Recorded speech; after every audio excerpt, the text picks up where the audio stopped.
privilege of serving as the CEO of the Arkansas Hunger Relief Alliance, and we want to welcome you to the second statewide summit on college hunger.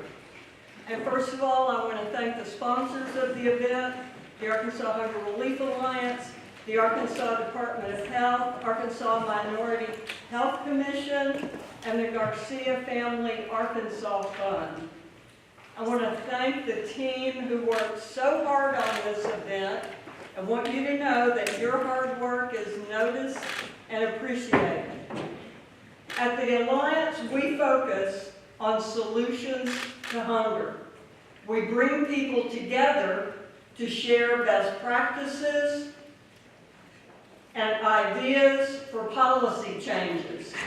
Last year's summit led to some positive changes at pantries across the state and to some ideas that we incorporated into the bills we sponsored in the last session. Some of you came to Lobby Day, where you talked to your legislators, and the result was amazing. Bills were passed that expanded access to school meals and eased asset limits for SNAP. We'll be back at the session in 2025, and what you discussed today may be key to the policy changes we put forward then. So thanks for being here. Enjoy your day and the ideas that we share, and it's a privilege to turn it over to our membership manager, our recent college graduate, Samantha Collins.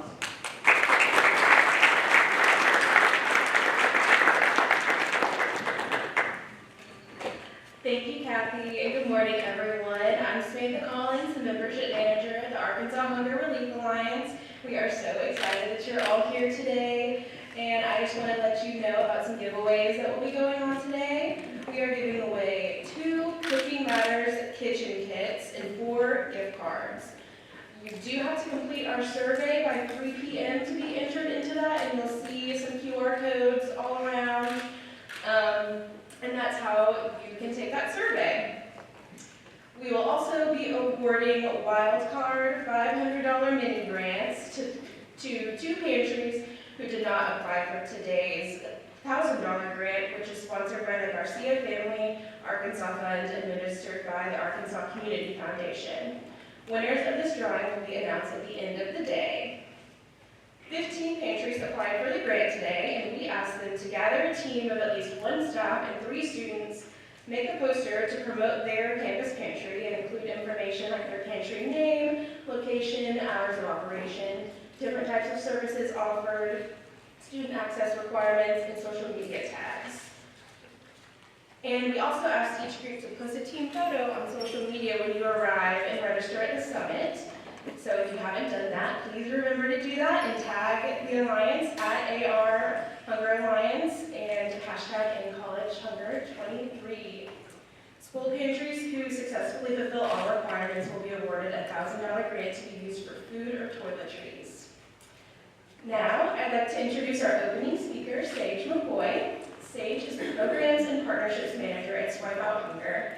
She found her passion for working against food insecurity through her passion for college student development. Sage holds a bachelor's in psychology and a master's in higher education and student affairs from the University of Arkansas. She fell in love with the University of Arkansas's Jane B. Gearhart Full Circle Food Pantry while volunteering, and in 2019 she was excited to be hired as the staff advisor for the Full Circle Pantry and Razorback Food Recovery programs. For 3 years, Sage worked for the Center for Community Engagement for the U of A, advising and developing the young leaders that led and operated these service-focused programs. She brings student and leadership development skills, a lens of compassion, and a fiery determination to empower student leaders to step up, ask the hard questions, and do good work for their communities. Sage lives in Northwest Arkansas, where she loves bothering her 3 adorably misbehaved cats and taking off into nature in her Subaru. Thank you for joining us today, Sage.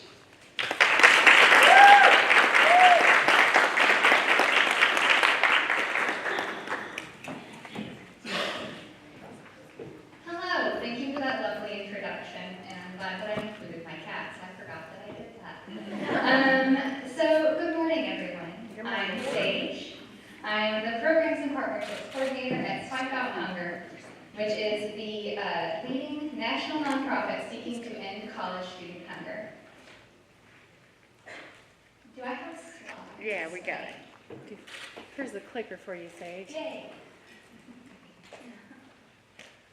Thank you.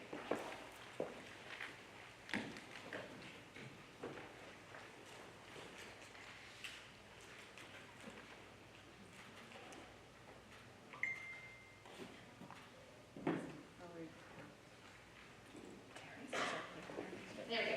Oh. Okay. Thank you, everyone. Very briefly, I wanted to go over my brief agenda, and then I will jump right in. So first, I'm going to introduce myself and share a little bit about who I am and how I got here. Talk about who Swipe Out Hunger is and what we do, how we support campus pantries like y'all's, and how to join our network and continue to connect with us. It's very nice to meet all of you. I'm so excited to be here. I'm proudly born and raised in Arkansas, and being here means the world. I grew up in Conway, and go Bumpus Cats, and I have migrated up and have built my adult life in Fayetteville, Arkansas. Woo pig. I started in higher education and really bring and love that student development lens when it comes to student support and basic needs. Like I said, we're a national nonprofit. This means that folks on our staff are logging in from across the nation. We have people on the East Coast, in New York, in Philadelphia. We have folks up in Ohio and Chicago. We started on the West Coast in California, but that means that I get to log in every day and bring my lens of someone who came up in a rural environment with a working class family from Arkansas, and it is so special to represent Arkansas at Swipe Out Hunger, but I'm really excited to be representing Swipe Out Hunger here in Arkansas. So thank you again. While being involved with various student leadership opportunities in college, I grew passionate about supporting college student success. I wanted to go from psych to higher ed so I could continue to work with college students. And while I was in graduate school, I was having a really hard time making ends meet. Those meager graduate assistant stipends, the experience is great, the money is not. I'm sure a lot of you here understand that plight. So I connected with Claire Allison at the Center for Community Engagement at the University of Arkansas. And she was trained to help folks apply for SNAP from a program through the Arkansas Hunger Relief Alliance, which is really cool. She sat down with me, she talked me through the process, and she connected with me with a SNAP specialist here at the Alliance, and they helped calm my fears, walk me through that scary application, and I got awarded benefits, and that changed everything. I was able to afford food that I wanted to eat. I was a young professional trying to learn how to feed myself, how to eat healthy. Fayetteville has a Double Your Bucks program for our farmers market, so I was able to stretch my benefits and support local things that were continuing to become more and more important to me as I was becoming more embedded in my community. And so when I graduated and I had the opportunity to work for the office that helped me graduate with a full belly, meant everything. It was everything. We have a cheer for that. So for 3 years, I had the privilege of working alongside incredible, passionate, and resilient student leaders, much like many of you here in this room. I know that I had a hand in changing some lives, but those students changed mine. My students managed the Jane B. Gerhardt Full Circle Food Pantry, JBGFCFP, and Razorback Food Recovery. And I started that job 2020 and 2021. And wow, were those hard years. I learned that it takes a lot of hard work, a really big heart, and a lot of community and support and friendship, and every bit of you goes into this work when you go into it. And it all is so worth it. So in 2022, after 10 years total at the university, bachelor's, master's, working, I decided it was time to leave the nest. It took a big scary leap, and I found an opportunity here at Swipe Out Hunger, where I get to support students nationwide. I get to support staff who are in the position that I was in, and it is so much fun. So, when Jessica reached out to me, or to Swipe, asking if we could come speak, I was so excited to say, yes, I'm in Arkansas, I'm 3 hours away, let's go.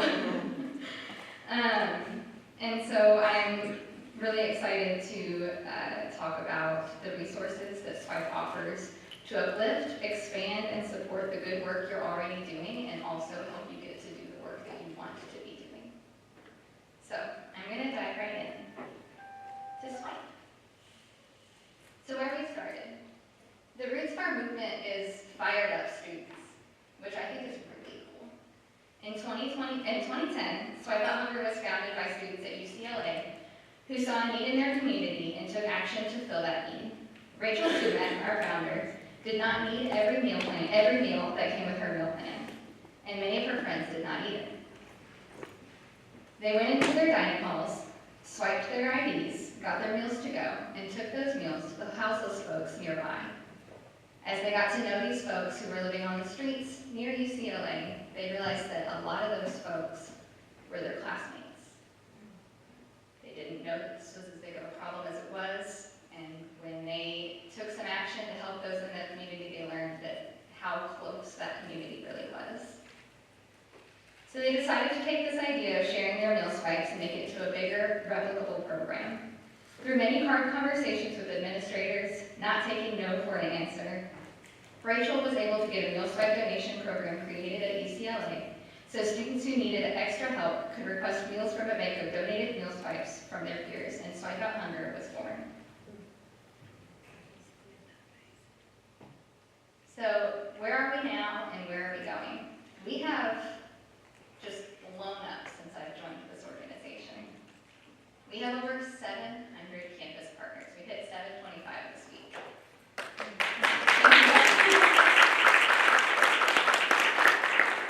There's a lot of you in this room that are part of the network, and I hope to see more names pop up on our new partners list at the end of this. But so we started with the Swipe Drive. That's what Swipe Drive programs, helping campuses create those programs on their campuses, and now we advocate for policy change. We have grown our support to include food pantries and basic needs hubs. In 2021, shortly before I joined, we acquired the College and University Food Bank Alliance, which was actually founded by somebody who came up through the Jane P. Drew Full Circle Food Pantry, Brandon Matthews. And so overnight, we went from like 120-something partners to about 400, and now we're at 725. And we are always, our leadership team is always partnering to bring resources directly to the students and the programs that are supporting them.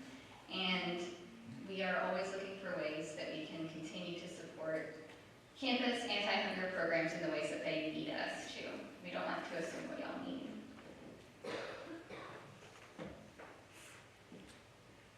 So what do we offer? We have a lot of written resources and guides. We have a toolkit for how to start a Swipe Drive if that's something that you're interested in on your campus.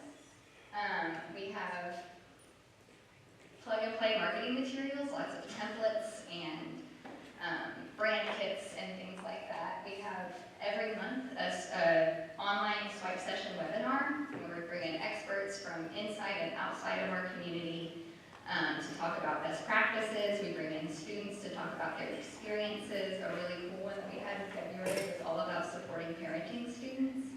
A lot of y'all in this room may know, some of you may not, 1 in 5 college students in this nation have a dependent. And And so we got to talk about how to make sure that we're inclusive of the folks who are raising children while they're in school. We also offer one-on-one support and coaching. We have a just brilliant, compassionate, curious, innovative team of staff who love problem solving. You can get in a room with us and just talk and brainstorm, and we'll ask questions and we'll think of who to connect you with, and that's a really energizing part of my job. And then we have what we call the Feed. It's a community resource hub. It has a forum for asking questions with peers nationwide. And we have our resource library, all of the recordings of our swipe sessions and things like that. A little bit more about the resources that we offer. Our team collaborates with partners, students, organizations to gather best practices, advice, tips, tools to build effective and sustainable food pantries and meal swipe programs. We just published an 8-part pantry basics toolkit that I'm really proud of, that goes over almost everything you can think of when it comes to running a campus pantry. The monthly swipe session webinars are hosted by our team and members of our network. Our incredible leadership team is always looking for beneficial partnerships that we can bring to our network. For example, we partner with PantrySoft, which some of you may use. It's an inventory client management software, and members of our network get a discount for setup fees. And so we really try to find those things that are useful to y'all and bring them to the network. We just closed our fall 2023 grant application. I saw a few Arkansas schools come through, which was really cool. Thank you, Jessica, for pushing information out ahead of time. We got a lot of applications, and we really try to offer low barrier funding opportunities with our grants. We understand that folks that are running these pantries are not grant managers or grant professionals most of the time, and so we really write these grant applications and processes with practitioners in mind. We also understand that y'all are the ones that know what the money can help you with. I have applied for grants for Full Circle that have said, you can use this for infrastructure, but don't buy food with it. And that's what we need.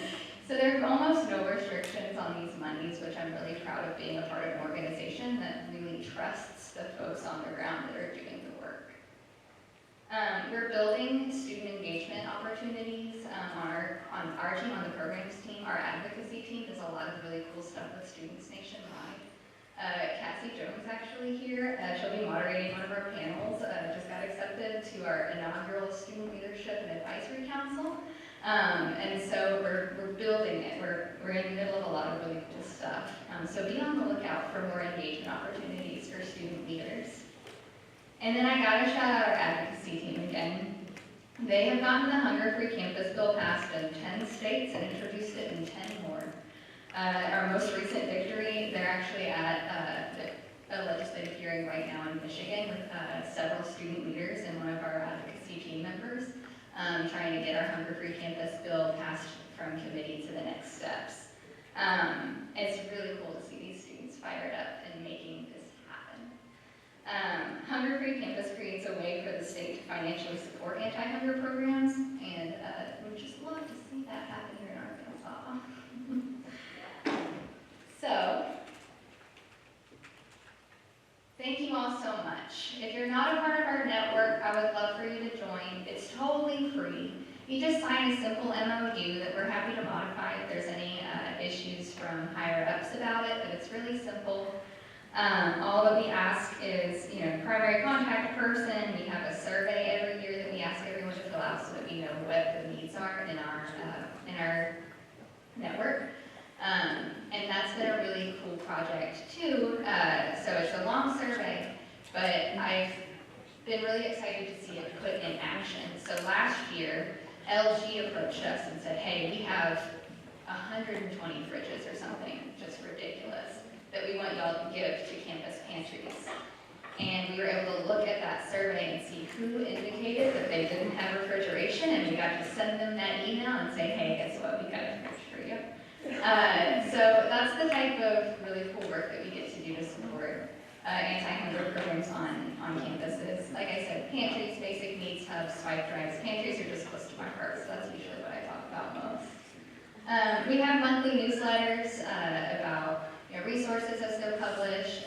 Our community newsletter is more the bigger picture, jobs that are open, board updates, organizational updates, things like that. So would love to see some Arkansas schools pop up. Swipehunger.org is where you can find all of this information. I figure I'll send some links to Jessica to send out after all of this. But thank you all so much for the work that you do. As someone who went through school as a daughter of a parenting student, it's just really special the work that we all get to do in this room. So thank you so much for what you do, and thank you for having me here today.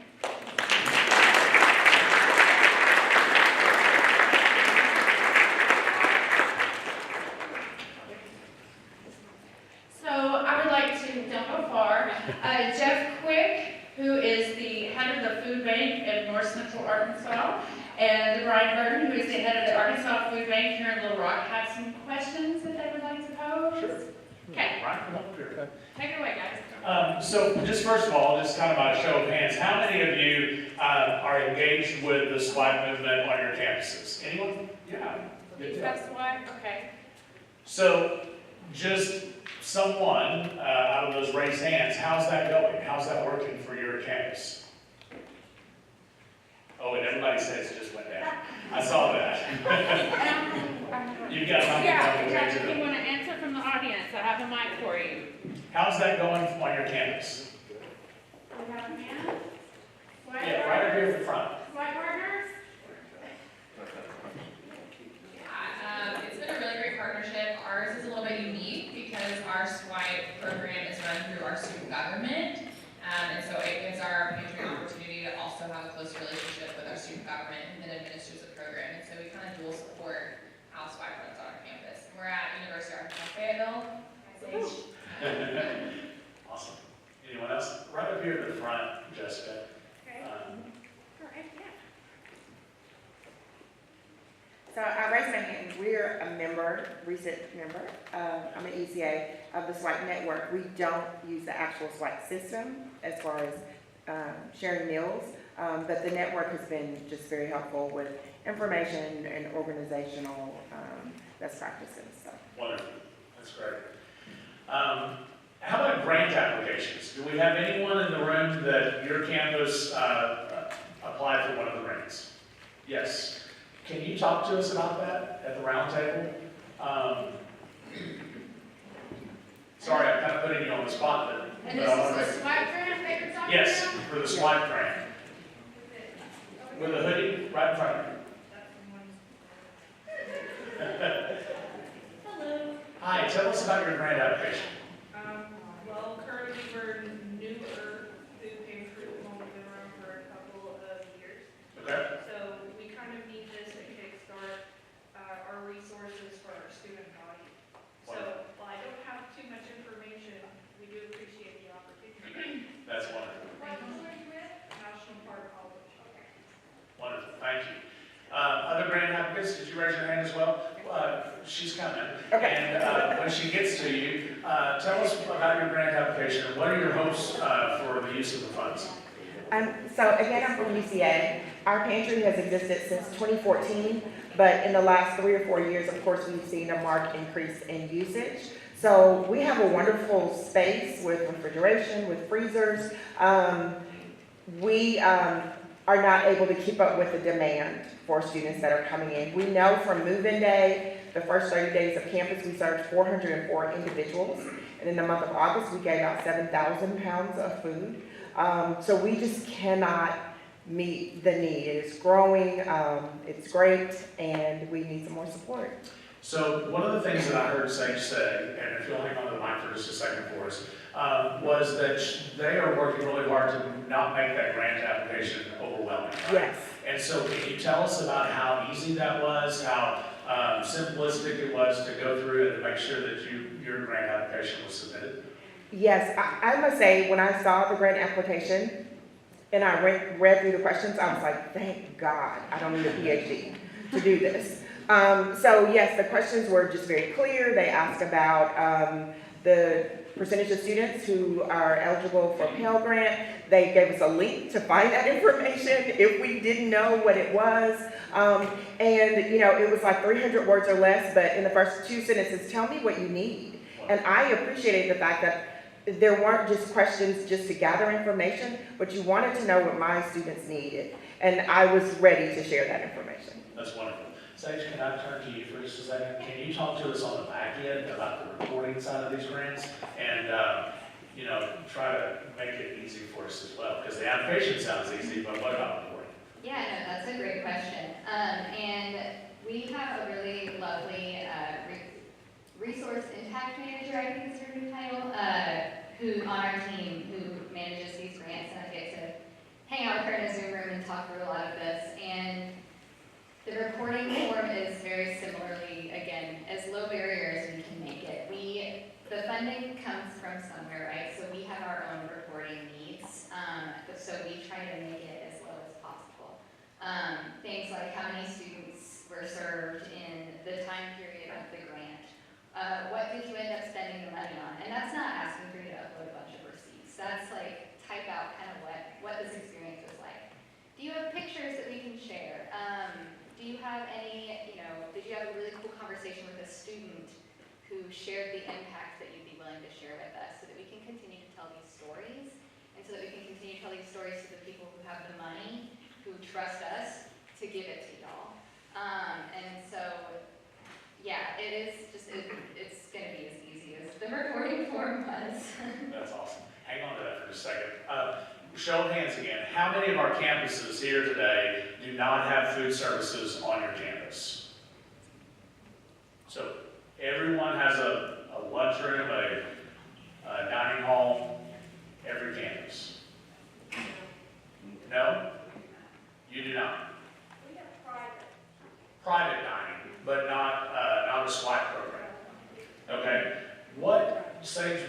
How does campuses that don't have a SWAT mechanism happening on a day-to-day basis, how can they engage in your work? Yeah, that's a great question that we get a lot. And every campus is so different. And y'all are gonna, as you talk to each other, really realize like how different everything is. And so those that don't have meal swipes, we help them figure out how to talk to their administrators about creating a roundup program, or can there be like a staff payroll deduction to get grocery gift cards to the students, or gift cards to the convenience stores or whatever on campus. So everything is very different, and there's no quite plug and play for every campus, but we do like to talk to y'all and figure out how you can manipulate the system in a way that helps support students' basic needs. So my basic kind of wrap up here is to say, Sage and her program have opportunities for all of us, regardless of our campus setting and situations, where SWIPE can work with our campuses, and it sounds to me like she's ready to engage with you in many ways. So thank you, Sage, so much for being here today. Thank you for the good work that you do, and we look forward to our campuses engaging with you in the future. Thank y'all.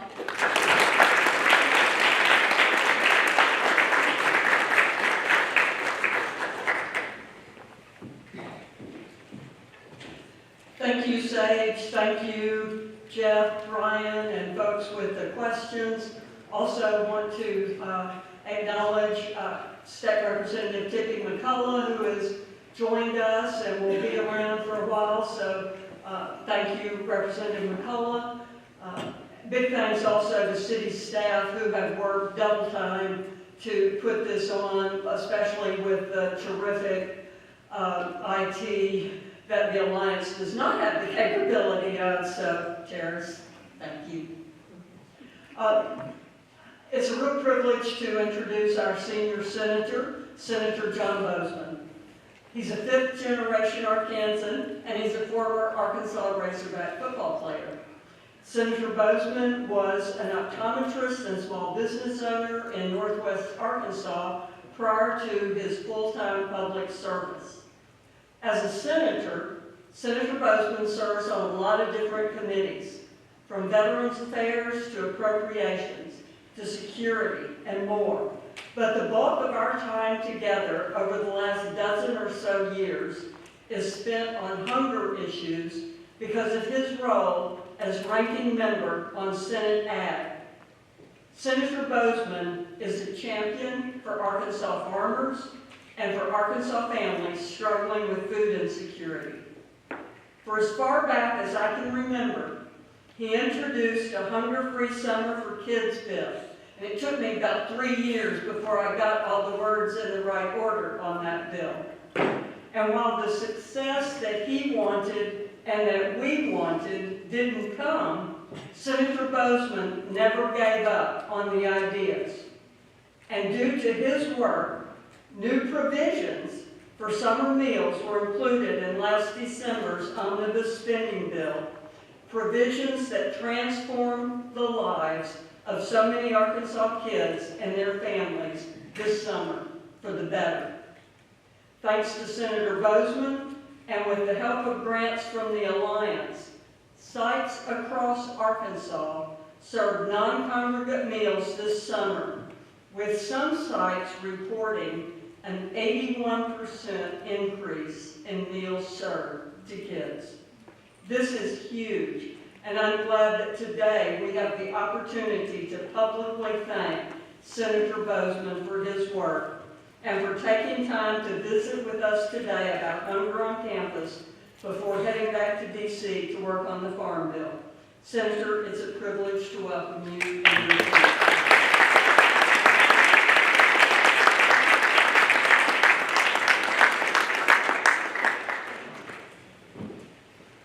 Well, it's good to be with you all so much, and I appreciate Kathy for all of the great work that she's done and through her leadership and prodding so many of us along, like it's done.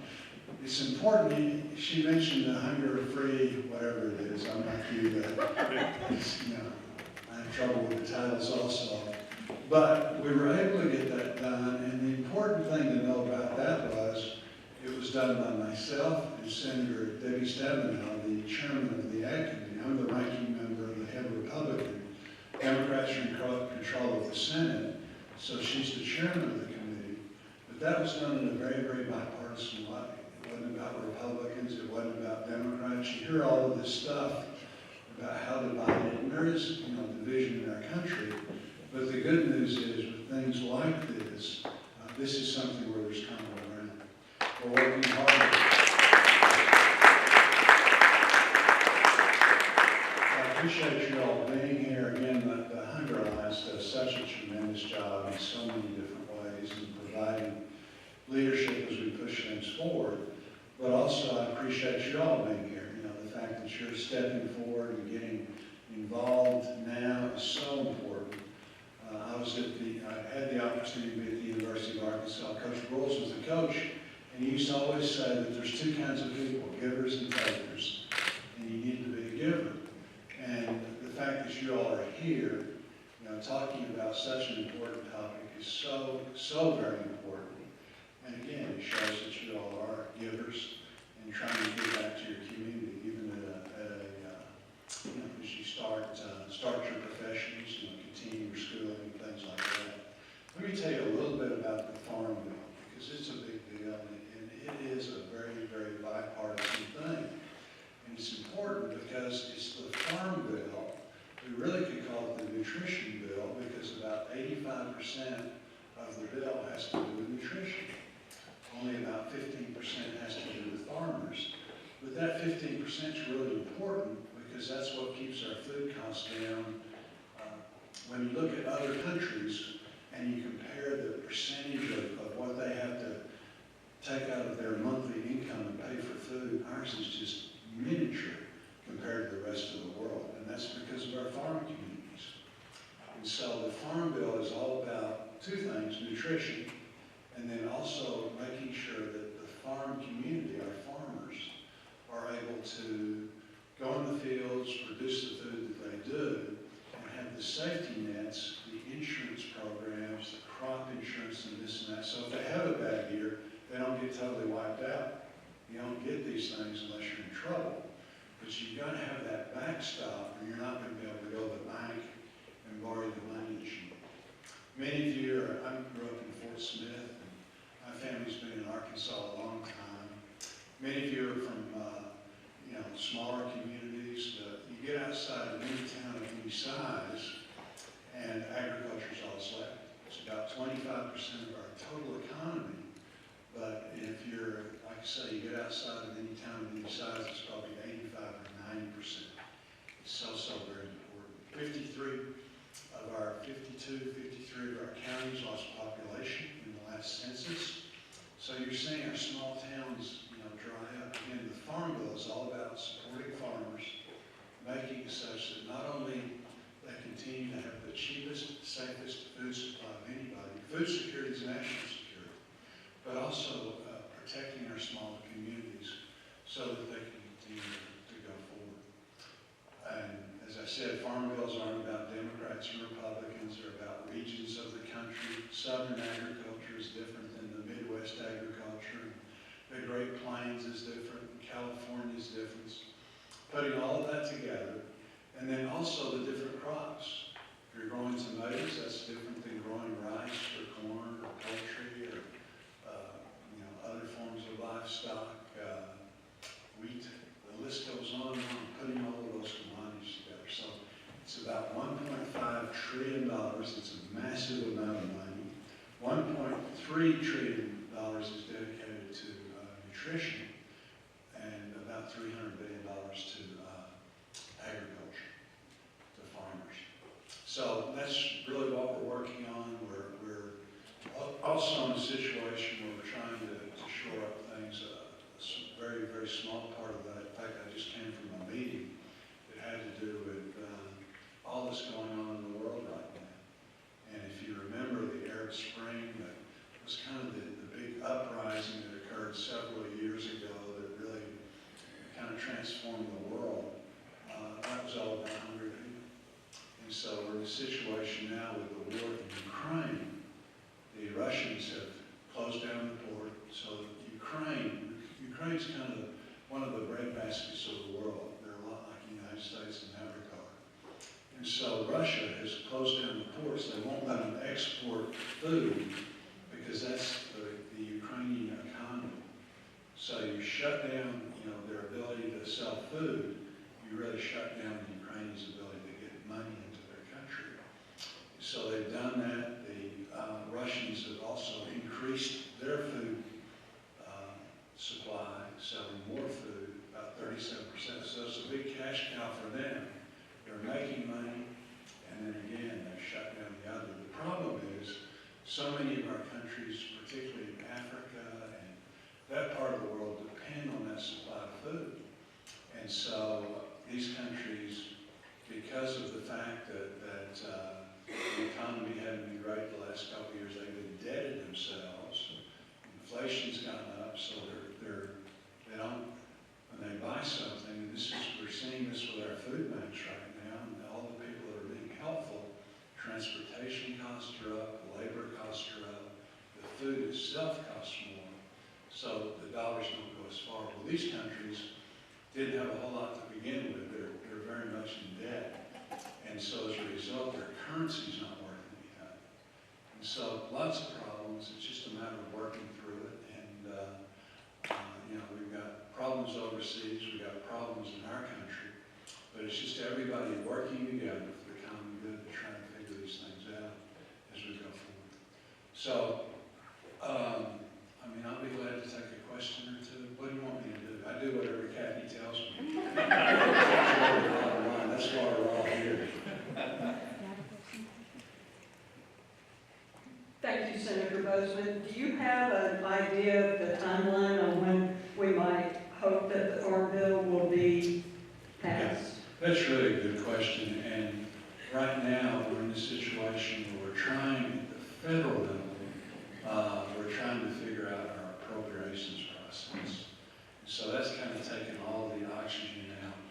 The federal government, it doesn't have a January 1st start time. Its start time is October 1st. So the new federal government calendar started on October 1st, but we still haven't got a budget in place for the next year. You can imagine how crazy that is because, if you don't know what your budget is, and here,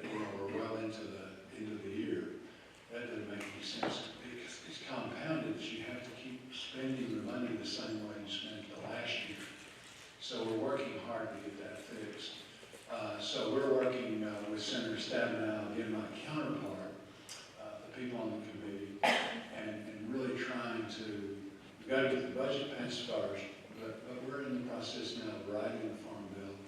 It's not uncommon, this is a 5-year contract with our farmers, and it's not uncommon to go longer. I think 9 months is the average, extension.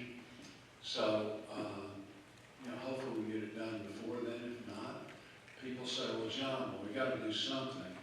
And the answer is no, we've got to do the right thing. And it really is compounded now because the world is so different. You all know this. You're here talking about food insecurity on our campuses and a number of other things. But you know how different the world is now compared to a couple of years ago. The rent you pay, what you pay for your electricity bill, what you pay for your food, the cost of a car now compared to 2 or 3 years ago. The list goes on and on. So we've got the same situation with our farmers, with their risk management tools and all that goes into farming. We've got to reset that, and that's going to cost some money. So we're trying to figure out how to do that. But it is so important because, as I say, I know you're feeling the heat in the sense that our commodity prices are up. You've seen an increase in price. That's not going directly so much to the farmer though. It's labor costs. Their labor costs are through the roof. Their fertilizer costs are through the roof. Things like health insurance are through the roof. They're independent employers. Many of your parents are going through this. You understand what I'm saying? The other thing that's happening is, as we see a decrease in the size of rural counties, you might be from a community, and many communities in Arkansas are this way. As I said, 52 or 3 of our counties lost population. So you're in a community, and the size of the community shrinks. So you lose turnback dollars. The community gets dollars based on population. So there's not as many people. The state doesn't give as much money. The federal government doesn't give as much money. And there's less people on the water system. So less people on the water system, but the system is still there. It still operates. In fact, it's going up. So your water bill goes up dramatically. Your utilities. The list goes on and on that way. So I guess the answer to your question is we're going to get it done in a very bipartisan way. It's just a matter of working through it, but we'll get it done this Congress. Senator Bozeman, I know you're on a tight timeline, but one of the things I want to say to you and to everybody in the room, the students are probably a lot smarter than I was when I was that age, but 2 things that I want to take away are how you never gave up on the Hunger-Free Summer for Kids bill. Sometimes it takes a long time to accomplish what we want. You never gave up on that, and we finally got it. And second of all, we're going to get more of it too. well, and second, your work with Senator Stabenow of showing how when we're willing to work across the aisle, what we can accomplish for the good of the American people, what we can accomplish here for the good of Arkansas people. And those 2 takeaways are really important for me and hopefully for everybody in the room. So thank you for taking time to come and join us.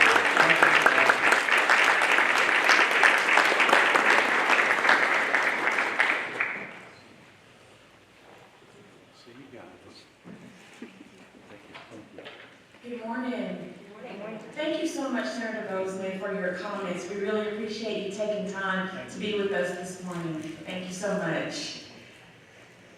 I am Kenya Evans, and I am the director of your Arkansas Minority Health Commission. And again, thank you for being here this morning. We really appreciate you taking some time out of your schedule to be here, to learn with us, to fellowship with us, and to grow with us. So up next is our morning panel, Removing Barriers, Addressing Stigma Among Students and Staff. Joining us are representatives from University of Arkansas Cossatot.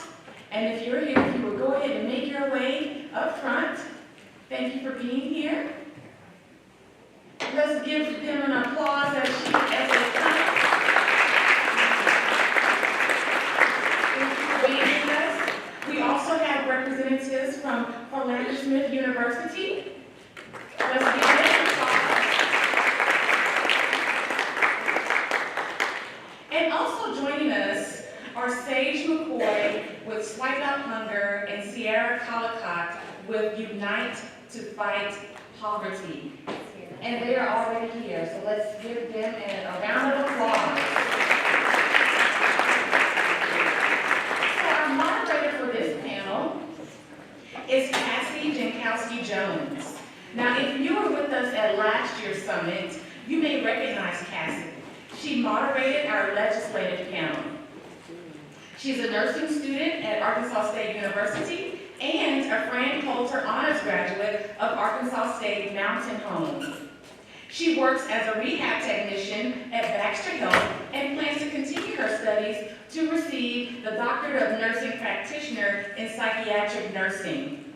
She's an active in education and advocacy, serving as a PTK member, counselor at Arkansas Girls State, and campus food pantry volunteer. And I'm so thrilled to congratulate Cassie as the recent acceptance by Swipe Out Hunger to serve on their first Student Leadership and Advisory Council. So thank you all for being here, and take it away.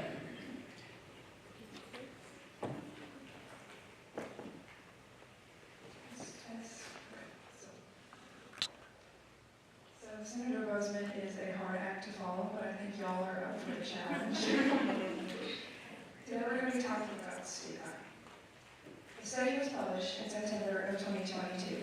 Why college students don't access resources for food insecurity. Stigma and perceptions of need.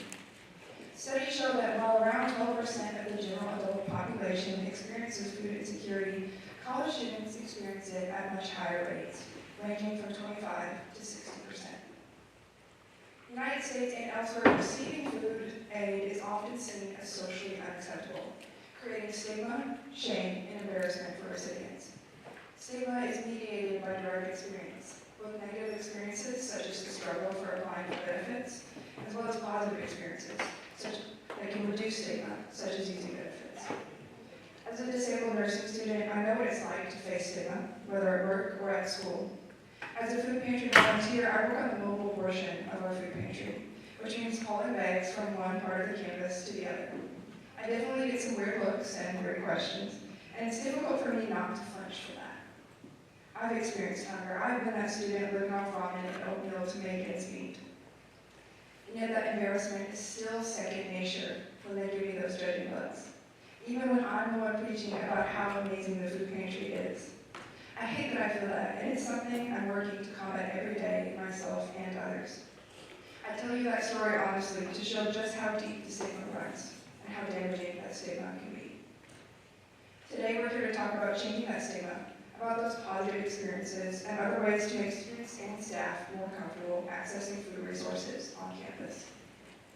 I'd like to ask the panel to introduce themselves, and I believe we also have a slide presentation from UA Costa.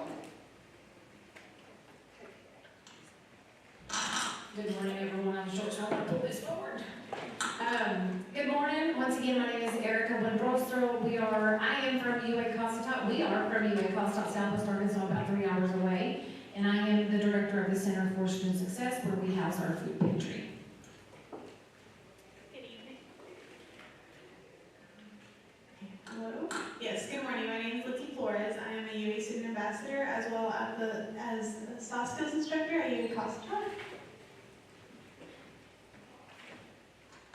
Hello, my name is DeMarcus Murphy, and I am the representative for Philander Smith University. I'm Sierra Calicut. I'm a 1L at the University of Arkansas at Fayetteville with PIG, and I'm the CEO and founder of Unite to Fight Poverty. Hello again, Sage McCoy with Swipe Out Hunger. Happy to be here. Thank you all so much. And do we have that slide presentation, or are we moving straight to questions? Yes, I had to review it all. I don't have this. I can talk. Yeah, that'd be great. Okay. So I know that we did share that presentation, but we know all about technical difficulties. We totally understand. I did want to share a couple of things that UA Costatock has done thus far. So we started the center in 2018, at 2017. I was actually an advisor / college recruiter. And if there's any recruiters in the room that work at a community college or university, you understand that we also become counselors, right? So we would have students that would come in and they would have barriers that were non-academic. And that's when the idea hit me and I thought, you know what, we're already a great college. We offer so many degrees, we're in a good area in our state where we can provide students with affordable education. Let's focus now on adding a food pantry to UA Coffee, and that's what we did. I work with one of the best chancellors, and I say that because he is an amazing chancellor. If you've ever run into him or talked to him, his name is Dr. Cole, Steve Cole, and he was amazing. He's got an open door policy. I came in and I said, Steve, here's what's going on.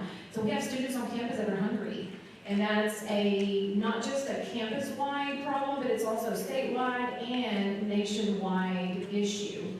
I said I would love for us to focus maybe on opening a center so that we can help break some of these barriers. And he's very open to that. And now, 2023, we actually housed two different programs within that center. And we have 4 or 5 different employees now there that help run the center, the food pantry specifically. And so we have 4 different campuses. We're about 1,500 students total. We service around, because it always varies, but we service around 400 students a week. And I say that because it's 1,500 total across all campuses. We're actually at 3 different counties. 2 of our campuses are on 1 county. And so with that being said, when you talk about servicing 400 students a week, that's a lot. And I know there's more students out there. Some of the things that I had on the PowerPoint presentation were actually some of the activities that we have done to fight stigma. And I'll let Litzy Flores, she's actually a student ambassador / JAG / Rotary student. You know, we've got those students that are part of all the clubs. She's one of those amazing students that you never want to get rid of and you say, can you just stay with me forever? But no, she'll talk to you about some of the things that we do within those programs to fight stigma so that you guys could probably, if you have any questions there towards the end and would like to get with us, we're more than happy to share some of those ideas.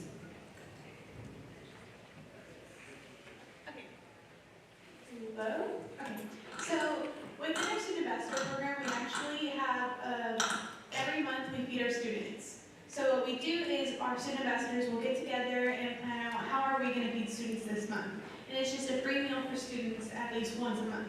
Because we know that there are many students out there who don't know where their next meal is coming from. Within our Center for Student Success, we actually have our food pantry, as Erica mentioned, and we also have food cards. So our cafe has what they call Colt books, because we are the Colts, go Colts. And we provide students with a $10 card to the cafe each week. And this helps a lot because sometimes students don't have where to cook their food or don't want to take the full bag. So just $10 can go a long way for these students. And to add to that, as you may have already guessed, everything that we do when it comes to the food pantry is student-led. And we do it in that manner. They may not even realize that they're doing it, but they are. And we do that because as part of the ambassador program, there's 5 pillars that they must complete before they actually get done that year with all of their service hours, and that's civic engagement, leadership, community service, learning, career preparation. And so we have an intern ambassadors at when somebody comes in and they're ready to get a bag or a $10 Cold Start, they're manning the table. They are the way to fight stigma. Other students look for other students. Believe it or not, they feel more comfortable with other students. They feel like they can approach students. And so that we felt that worked best. The other way that we also fought stigma on campus is we actually, it's not what we say, it's how you say it. And so the way we approach students is we say, oh my goodness, we just got a full pallet of food. They don't know we paid for it. They don't know that maybe it's all canned or maybe it is fresh produce. We just say, oh my gosh, I've got all this food and I've got to get rid of it. You've got to take it back. And so what that does is, hey, let me tell somebody else. And that's how we spread the word. And it's now so common for students to be in there, they're not even embarrassed. So now we don't even know if there are students that really need the food, and if there are those that just come in because they just want to help us and take the bag, there's no difference for us, and it's no different for them because they're in there with all the other students. And so that's, in summary, some of how we have fought stigma, how we got our center started, and how an example of how we use students to actually run the center itself. It's, like I said, fully student run. Thank you so much for those amazing initiatives. So we'll get started with question one, which is kind of along the same lines. Can you share specific initiatives or changes you've implemented to make the campus pantry more welcoming and accessible to the students facing food insecurity? Since we've answered, we're gonna go ahead and let you know. Yeah, so some of the things we do in our pantry, we actually allow the students to come shop 3 days a week, so we give them a chance to get a variety of things. We also have partnered with Arkansas 211 and the United Way and DoorDash, so it also allows students who doesn't live on campus, who lives in a 10-mile radius from the school, to actually get things from the pantry. Yeah, so I'm a first-year law student at Fayetteville, so I just started, but I actually went to undergrad at the University of Alabama, so don't hate me, especially this week coming up, this big game. It's gonna be quite an awkward weekend for me. So something I can speak to is not something that I successfully implemented, but rather something that I really tried to implement at the University of Alabama, especially hearing your amazing story about how students feel more empowered and able to interact with those resources from students. This is kind of directly on that vein. One of the biggest problems I saw with the food pantry at my undergraduate school was the fact that it was really inaccessible, only accessed by someone really high up in administration. So if a student wanted to go and utilize those resources, they had to do something, which is kind of, even for me, it was like really terrifying to just go meet with someone in administration about that. I can't imagine how terrifying it would be to go, you just want to meet your basic needs and you have to go to this office you've never been for and stand there and wait for 20, 30 minutes to have someone scan you in. The food pantry itself was just a closet in our main student center, and so it just felt really unwelcoming and like something hidden away in the back. And so I think that really did contribute to stigma on campus. I wasn't able, by the time I graduated, I wasn't able to successfully implement the changes that you guys are making, which is just brilliant. But I think that can really speak to how stigma can persist on campuses is the actual pantry itself, the way that it's constructed, the way that students access it. It has to be something that makes people feel empowered and makes people feel that they have the resources that they need. Full circle is probably gonna get some representation up here. But getting to see pantries nationwide and talking with people across the nation, this is an issue everywhere. And coming from being a staff member on a large university campus, I know that space is a hot commodity. I talk with staff members all over who are fighting for they learned that maybe an office is changing and they try to get their foot in that door as fast as they can so that they can have a bigger space for their pantry. I've seen really beautiful closet pantries. I've seen, sometimes you gotta work with what you got. And I think that the stigma piece is making sure that students, normalizing getting that help and normalizing that there's nothing wrong with getting some free food, right? And so the space and the welcoming and I love when students are involved. That's something that I really loved and valued and that I bring with me from working at the University of Arkansas is that the student leaders were the ones that ran the show. I didn't even go down to the pantry very often because they had it covered. And I think that makes a huge difference. Whether you're able to have student volunteers in the space or leading the way or volunteering and tabling and talking about what this resource is and why it's happening. And we also were able to, we have, when I left it was 12, I don't know how many mini pantries they have now, but food shelves in different departments that are led by folks in those departments to build the community. So maybe the English department is seeing that their grad students are struggling, and so we would help them set up a food closet, a food shelf, and really encourage that community to kind of take care of itself on like such a large campus. And that really broke down some of that stigma too. Yeah, I could talk about it for a long time. I'll wrap it up there. So question 2, how have you collaborated with campus organizations, local businesses, or community partners to enhance the resources available at the campus pantry? I want to share what we do. At UA Cossatot, we do partner, we depend on partnerships, and actually, when we talk about the $10 cards, that's actually a grant that I was able to find and we applied for.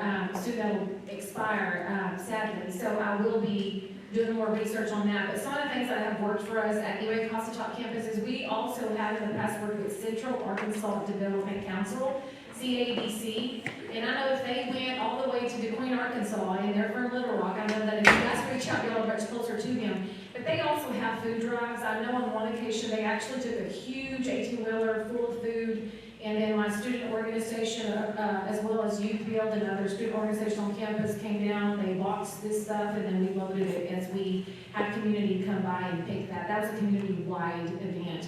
And so that was Central Arkansas Development Council. Is one of those. We also have partnered with one of our churches across the street from us. They had leftover items. I had spoken with them in the past and said, hey, if you guys ever have anything that you guys need to get rid of, please let us know. And so they too have donated stuff in the past. I'm also a member of Rotary. I will tell you with food pantry, networking is key. That is it. Networking is key. And so as being part of the Rotary member, they too also have donated stuff. I have a couple of ladies in there that are always worried about my college students, and they'll say, Erica, what do they want this month? And so they'll donate, even if it's a small portion, it's gladly accepted. And so that's what has worked out for us.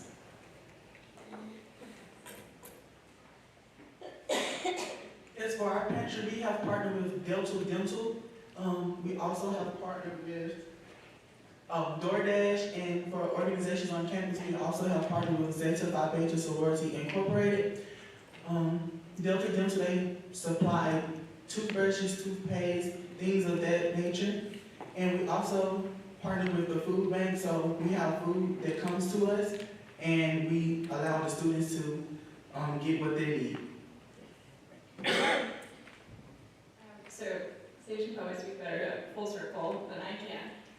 But when I was at Alabama, we were really working on partnering with Swipe Out Hunger, which is really cool. So we were working on becoming an official campus partner and really utilizing those grants. So aside from partnering with people in the community, like has been discussed earlier, I think really taking advantage of these amazing nonprofits and advocacy initiatives like Arkansas Hunger Relief Alliance, like Swipe Out Hunger, is really beneficial and something that I think we should continue to try and do. Yeah, I like what you mentioned, Delta Dental. That's like a tip that I give a lot of people is a lot of times you can just approach a dentist's office and then see if you can get some little toothpastes and toothbrushes. So that's if you're looking for that, we've gotten some boxes of toothbrushes in the past, just by asking. If you're not friends with your dining provider, become friends with your dining provider.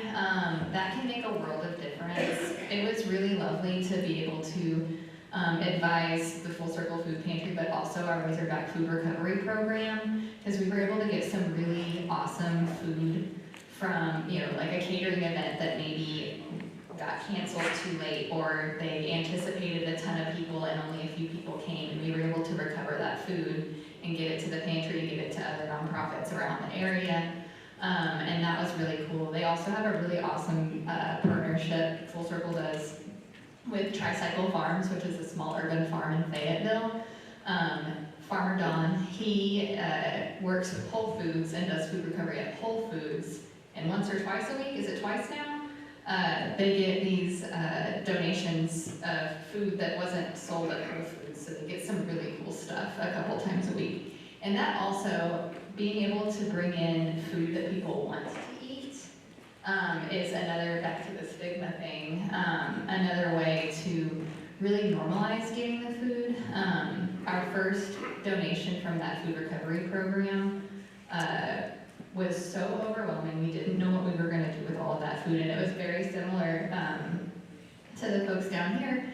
We were just like, listen, there is so much food and it needs a home. Everyone please come down. And so many people visited our pantry for the first time to get those goodies. So yeah, dining providers, see what other organizations are in your area, see if you can find out if there's any food recovery efforts happening or if you can start one. Swipe is pretty good friends with Food Recovery Network. They have a lot of cool resources too for like starting those programs. So yeah, just the networking is huge, yeah. Thank you. So in your experience, what communication strategies have proven effective in reaching students who may benefit from the campus pantry but may be hesitant to use it? Hesitant to use it. Hesitant to use the campus food pantry. Oh, okay, got it. So what communication has worked? I'm telling you, Feed the Students event, that's the best way to communicate. Hey, so we've got students cooking for you. Got a quick little story to share. We have athletics on campus, and for the first time, I've got more athletic students than I do just common students. And so I've got basketball and soccer, and these guys don't know, and I say guys, because the girls, you're used to seeing them in the kitchen, you're used to them stepping up and saying, hey, we're gonna cook this month for Feed the Students. And so as Lindsay said, that's an excuse to just to cook for them on campus, but students cook. Like they do the planning, they go buy the stuff, and then they cook it. So with that being said, we have basketball students in our cafe cooking eggs. One of them had never cooked eggs. And so I thought, you know what, this is awesome. And I'm not gonna lie, I almost wanted to cry because I thought, this is amazing. These guys have no idea that they're learning soft skills on top of feeding students. And so it's the power behind everything that we do. And so then to have them at the front lines, and then I had an international student that is a soccer player. He was actually serving the egg. And so I'm telling you, these other guys started showing up.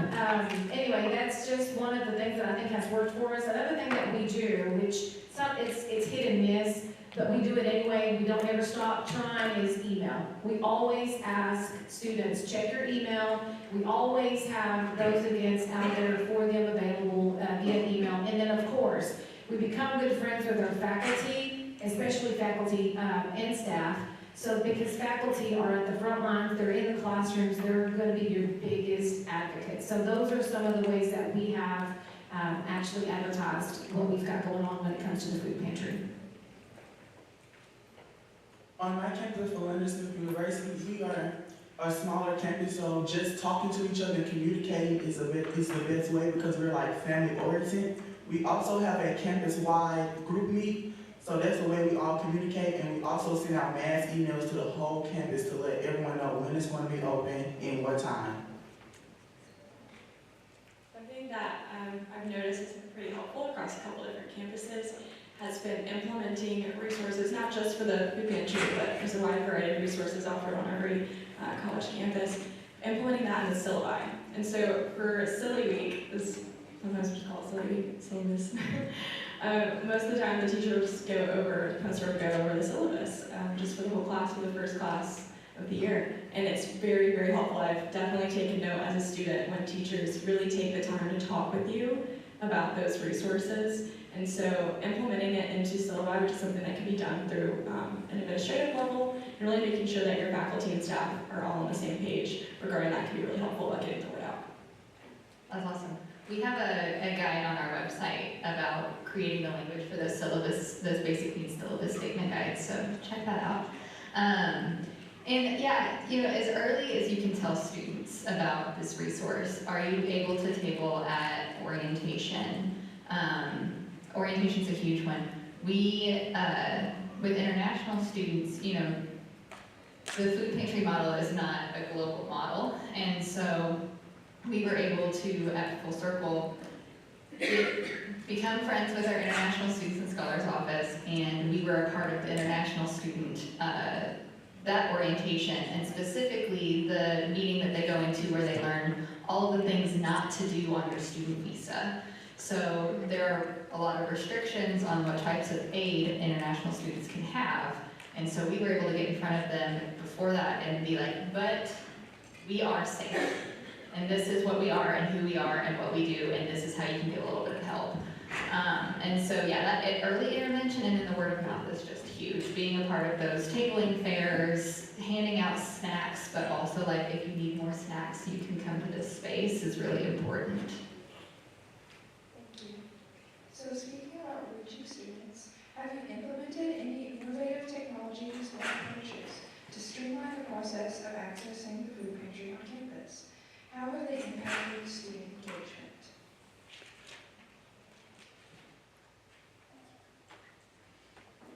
So, actually, we're still trying to find something that will help us when it comes to the way we manage our system. Right now, I'll just be honest, it's just spreadsheets. And then we do have a Teams drive that, because once again, we are located on 4 different campuses. And so we had to think of a way, okay, so if Beverly is in Nashville, Arkansas, how does Lindsay, that is in DeQueen, Arkansas, know that she's updated it or input her system or her data entry into it? And so Teams Drive is what's worked for us. I am looking for a software program, and I know that they mentioned one already earlier when the guest speaker actually spoke, and so we're going to definitely look into that. What we like, in an ideal world, if you're asking me as a director of the center, students don't want to come in and fill out long forms. They just don't. And especially when you're trying to get them into the center to pick up food, and you're trying to streamline the process, what we have learned is, for the first maybe couple of weeks, we actually do requests, because I write grants for this, and so I do want demographics, I do want what campus are you on, so that it'll help me write and know who are we servicing. But then after that second, third week, during the semester, what we do is we just go to a spreadsheet, and I'll just say, hey, or the students just say, hey, all I need is your student ID, and I'll write down your card, and here's your bag. Thank you. So we try to streamline it to where they're not in there forever, because that's really something that we noticed that they're not looking forward to. And so we're trying to break any barriers that may come across, and that was one of those. Yeah, so in our school, we have a thing called Client's Choice. We send out polls, and we allow students to tell us what they want or what they need, because some students have like dietary restrictions, so some people are vegan, some people may have high cholesterol or high blood pressure. So we just allow them to tell us what they need, and we'll purchase it. We also, the best way to get people involved is sending those emails, and it just reaches everyone, so everyone sees it at the same time, so everyone will know. The University of Alabama really utilized Qualtrics, which is I don't know how it works, but it's really, really cool.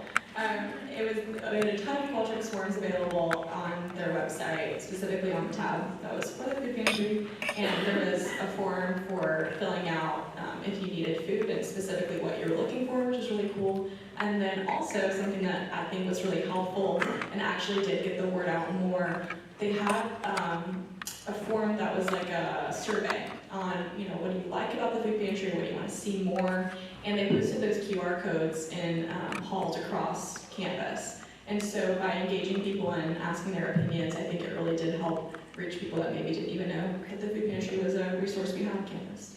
Excuse me, could you say the name of the program again? Yes, Qualtrics. It's Qualtrics.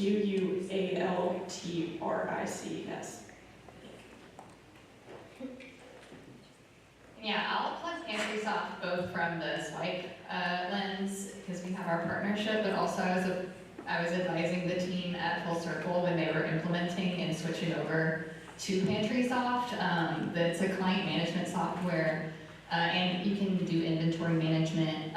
So students create a profile. It feels like you're using any other website. They create a profile with the information that you want and that you need for those grant reports.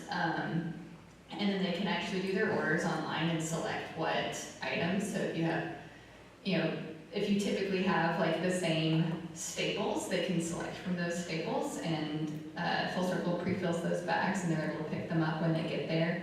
And I think also when thinking about collecting data on student users, it is a really delicate balance. I talk to people who don't want to get anything from them, and I respect that. But I also know that grants need that information sometimes, and I think that that transparency is really important. I think that students aren't gonna mind as much if you are able to tell them like, hey, this form is a little bit long, you only have to fill it out once, and this helps us get more resources to keep these shelves stocked. And you can ask those questions too of, the dietary restrictions, do they have a can opener at home, those types of questions. But yeah, Pantry Soft is really user-friendly on the back end, and on the front end, their support staff is really incredible. They were kind of new to the campus food pantry world when Full Circle approached them to learn about their software. And they built a lot of stuff for us and really modified and customized the work that they were, the work that we were able to do on the back end, and that was really cool. So yeah, if you're a part of the Swipe Network, again, it's just a little form, and you can connect with them, let them know that you're a part of our network, and there's a discount on setup fees, which is awesome, and something you can use the Swipe grant for. Are there any targeted outreach programs or events you've organized to reduce stigma around utilizing the campus pantry and create a more inclusive environment? As we have previously mentioned, we have our students event, which happens every month. And like Erica has mentioned, I have mentioned, it's actually student-led, so I think that's the biggest way to reach out to students, say, hey, we're having this on campus, come eat. And we try to do food that all students will like. We keep that in mind, not just maybe what I may like, what everyone would like, but everyone would be able to come out and get. Well, and some cultural, it would be kind of tied into cultural. Okay, yes. Yes, so we try to tie in something else that we try to do as a student organization. We try to get cultural awareness out there. So every month there's something special. Like for example, March is International Women's Month. This month it ties into Hispanic Heritage Month. So this month we're actually going to give our students quesadillas. So we're trying to tie in our Hispanic heritage to our feed our students, so that students are more culturally aware as well. On my campus, we simply allow students to shop and get what they want. We don't tell them what they can get, we allow them to pick. So if someone doesn't like beans, you don't have to force them to get beans. We allow them to get what they need. So it just encourages them to come do it because they are not forced to do anything. So it just gives them a chance to choose on what they want. We recently celebrated Hunger Action Day. I think Arkansas Food Bank put that on the back. So yes, hey, thank you. So that's been really cool. I know back last year at University of Alabama, we celebrated Hunger Action Day in September and did a little bit of that this year. But speaking to my time at University of Arkansas School of Law, law students can disproportionately experience a lot of food insecurity because law school is very expensive. We had a really big talk about that, and something that was really cool and something that I think was great was they've really tried to incorporate plugging those resources like Full Circle into our professionalism events. So even if we're not having an event, because we're pretty pressed for time studying all hours of the day, we may not have time to attend these really amazing events that are being put on by the university. So what they do is they invite a representative or simply educate the dean or a professor, whoever's speaking to us, to be able to confidently talk on the resources that we have. And so it's really cool because we're left feeling empowered to be able to access those resources. Yeah, I think making friends across campus is a wonderful way to get to know different pockets of students. How can you get involved with, say, the Multicultural Center and have a presence known there? How can you, connect with the commuter students? Where do they hang out? And then again, working with your international students and scholars programs to understand what the population needs and what they want and how to talk to them about these resources in a way that connects with them so that they feel comfortable coming. And then, yeah, just being mindful if you have the availability of getting diverse foods, just talking with the folks that come into your door and kind of learn hey, what do you wish that we had? Don't take it personal if it's something that you can't get, but learning what will make you feel more at home is a really wonderful way to help these students feel seen, and when they feel seen, they're going to feel like they belong, and if they feel like they belong, then they're not afraid to get help. Thank you. So the next question is pretty similar. I know everyone has addressed it really well, but if you have anything you'd like to add, chime in, and if not, we'll skip to the next question. So how do you address potential cultural or identity-related barriers that may prevent certain student groups from accessing the pantry? Why ask that already? No, I just talk about it, yeah. Does anyone have anything else they'd like to add to that? Okay, so question 7. Can you share examples of successful partnerships with academic departments that have contributed to the success and visibility of the campus pantry? So whenever we began especially, because there was no grants that we could write for, and so it was just an idea, I did reach out to faculty, and I know there were several instructors that responded, and they said, Anika, we understand that this is a problem on campus, we want to help. How can we help?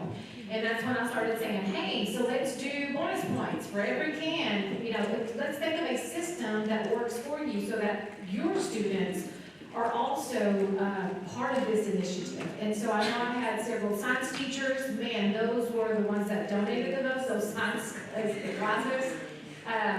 I know that we had students from all campuses donating, and that was what really helped our food pantry get started. We also work closely, and this is going to be, I think, anywhere you are, reach out to these people. Once again, networking is huge. Your admissions department, student services, they know who these kids are. And I say kids because they're kids in my eyes. When we get students coming into the college, there is an intake form that has several questions, and we have added this question itself. You know, are you worried about where your next meal is coming from? And if they answer yes, what they do is the director of student services says, hey, ladies, here's the student, this potential student, can you please reach out? And that's when I get my staff and I'll say, hey, can somebody please reach out to them and just let them know of our services. And so student services and our instructors are two key partners that we actually would recommend on campus. On my campus, we do a friendly competition for each department, so each major or their major or minor, we have like a friendly competition where for each semester, we see which department can raise the most hygiene products. And all those hygiene products go towards the pantry. And we also partner with the Greeks on our campus, and they will have fundraisers and they will have fundraisers which goes towards the pantry. I know every college campus is different, but whatever functions as your Office of Student Life, something that's been pretty successful and cool, it's been another Qualtrics form. They call it the Well Track, and it gets sent to, I think it's a randomized group of students every month, and it's just a check-in on different, they have this thing called the Alabama Model, which is like 8 different areas of health and well-being, and food security was one of them. And so a randomized group of students would get a survey sent to their email, and it would say, like, on a scale of 1 to 10, how secure do you feel in getting your next meal? And that was really helpful to be able to have that data and also to understand what parts of campus maybe we weren't addressing as well as others. So fighting food on a college campus, food insecurity on a college campus can be really interesting because there are so many specialties in one spot. And so I would really encourage y'all to think about what gaps you have in your own expertise, in your groups, and your staff's expertise, and see if you can think of like a major that may exist on your campus. There are some really cool academic partnerships that I got to experience while at the University of Arkansas. We got to be a part of like a senior level data science end project. So we would just give them all of our food recovery data, and it was so messy, and they were getting real life work experience for what they wanted to do next to clean up that data and give us the insights. They were, well, I took a couple notes so I would forget. Yeah, if you aren't a researcher and you need some help creating a survey, there's probably a faculty member who would be happy to help you like talk through how to word your surveys in a way that will get you the information that you actually want. Also like partnering with community health folks, so your health center on campus, your psychological services on campus. I also, while at the university, had brought the eating disorder team to our pantry to do some tabling and education because there is such an overlap between disordered eating and food insecurity, and so they were able to share those resources. And so whether or not students needed that now that they have that information and can kind of pay more attention to their own behaviors. So just anything on your campus could be a resource. There's faculty, and one of the best parts about faculty is that they're all such dorks and they all want to share their expertise and their knowledge, and they want other people to be excited about what they're excited about. So don't be shy and reach out to those faculty members. Thank you. So our last two speakers discussed surveys and data for the other two campuses. Are you guys conducting surveys for your campus pantries? And how are you, if so, how are you using that data to continually improve your resources? So for UA Constantine, when we initially got our food pantry started, it was all about surveys, because that's how, if you've ever done the True Color test, love Dr. Cole, but I kind of figured, and he doesn't know that I've already put him in this box, but I feel like he's a green, and so when you talk to somebody, if you've ever done the True Color test, you know that people that are green, they're more into data.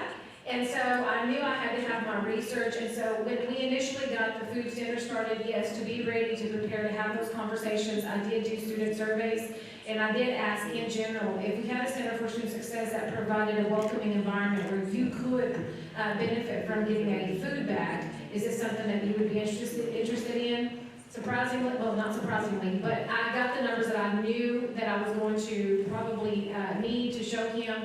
And so that's what we've done. And to be very honest, continuously we do not do surveys, and I'll tell you why. The money that we have found, and I can talk about real quick at the end, if y'all want me to share what grants we have benefited, so you could also write for the same grants for your pantries, I'll do that. But because we are limited on funding and we do depend on the grants, we try to stretch our money as much as we can. And so what we do is we provide the canned goods, the rice, the beans, anything that we know has a long shelf life. And so I do not specifically ask students, what do you prefer? If you ask them, they're going to want the Coles cards before they want a bag. So, but we do make sure to have a little bit of everything in that bag. We also have snacks in there that we also provide for them. Cereal is a big thing for us, we've noticed. Milk is hard to also get. But no, to answer the question, continuously, no, because our funding is so specific that we have to just get what Harvest, because we work with Harvest Foods in Southwest Arkansas. We have to just go with what they have available, because if I work with Harvest, they deliver everything for me. And so that's the reason why we say no, we don't do surveys at this time. On our campus, we do not do surveys, but in my opinion, I do think that would be a great thing we could implement. Thank you. I do, sorry. No, jump in. So I talked about our Campus Leader Survey, which gives us a picture of our enormous network and what kind of those needs look like and what's happening. But we also create every year a student survey that we send out to our partners and ask them to please send out or make available to their students. And that has a few different sections that help us learn about the experience of these students, but also their experience of your programs. And we have a data person that we contract with who helps disaggregate that, and we can share some of those insights. So if that's something that's outside of your capacity, that is one of our resources that we offer, is that we kind of help you get that picture. We just need y'all to help us get the information. So that's another thing that we do too. Thank you. In what ways have you integrated educational components into the campus pantry experience, such as workshops on budgeting, nutrition, or cooking skills? So, sitting right beside me, I know she's a student and started out as an ambassador JAG/Rotaract member. She just got hired, and yesterday was her first day, as our soft skills trainer. And so, yes, before Litzy came as an employee as well, we have Beverly. She's actually sitting with us in the back. She was our full-time soft skills trainer. So yes, the answer to that question is yes. If you've got those students, snatch them up, offer those soft skills training / we also do financial literacy training. We do not do cooking classes, but that is something that we look forward to adding for the soft skills position. She didn't know that, she just found out. And so we will be doing that. The soft skills training and financial literacy is definitely something that we do provide for students. And I'll tell you, it is super important. Soft skills training in this time and age is super important. And I always tell students this. You can be the best doctor out there. You can have the best straight A's. That's academics. But let's focus on the non-academics. Straight A student, no soft skills. Are you really the best candidate for that hospital out there one day? Probably not. Let's make you that best candidate. Come to our soft skills training. We haven't did anything recently, but in 2024 we're gonna start back cooking on Fridays, which means we're gonna provide a different meal for the students on Fridays, and we're gonna try to put a poll out and just explain to them, would you rather have this or would you rather have that? Representing like a specific pantry, but in my work in the past, two things that I've really noticed that have been really cool and really helpful, financial literacy, like you spoke to, something that even just like graduating high school, graduating college, I still don't feel financially literate. So I think that is something that absolutely can be so helpful, specifically as an educational component with the pantries. And also what Sage said earlier about eating disorder awareness, specifically with the overlap with food insecurity. That's something that I've really noticed in my work and has been extremely helpful, having someone who is knowledgeable, able to speak on it and show those distinctions between the two and how they overlap can really, really help. Yeah, I think that this is another opportunity for like collaboration and tapping into the network and the resources that are around you. I know that Arkansas Hunger Relief Alliance has the Cooking Matters programming, which is really incredible. And then also like most of the time, your dining provider will have a dietitian, will have the marketing folks who want to have those events and partnering with them, and maybe like this is what you can make. This is a delicious food that you can make with these things that are almost always in the pantry is one of those things that can really help continue to destigmatize the food and the accessing of resources, but also that educational, like here's how to cook, that I am still learning myself. All right, last question, and you're out of the hot seat. How have you addressed logistical challenges, such as pantry hours or location, to ensure that students can easily access the resources they need without unnecessary barriers? So Litzy, I'm gonna let Litzy cover this, but I'm gonna kind of pave the way for that.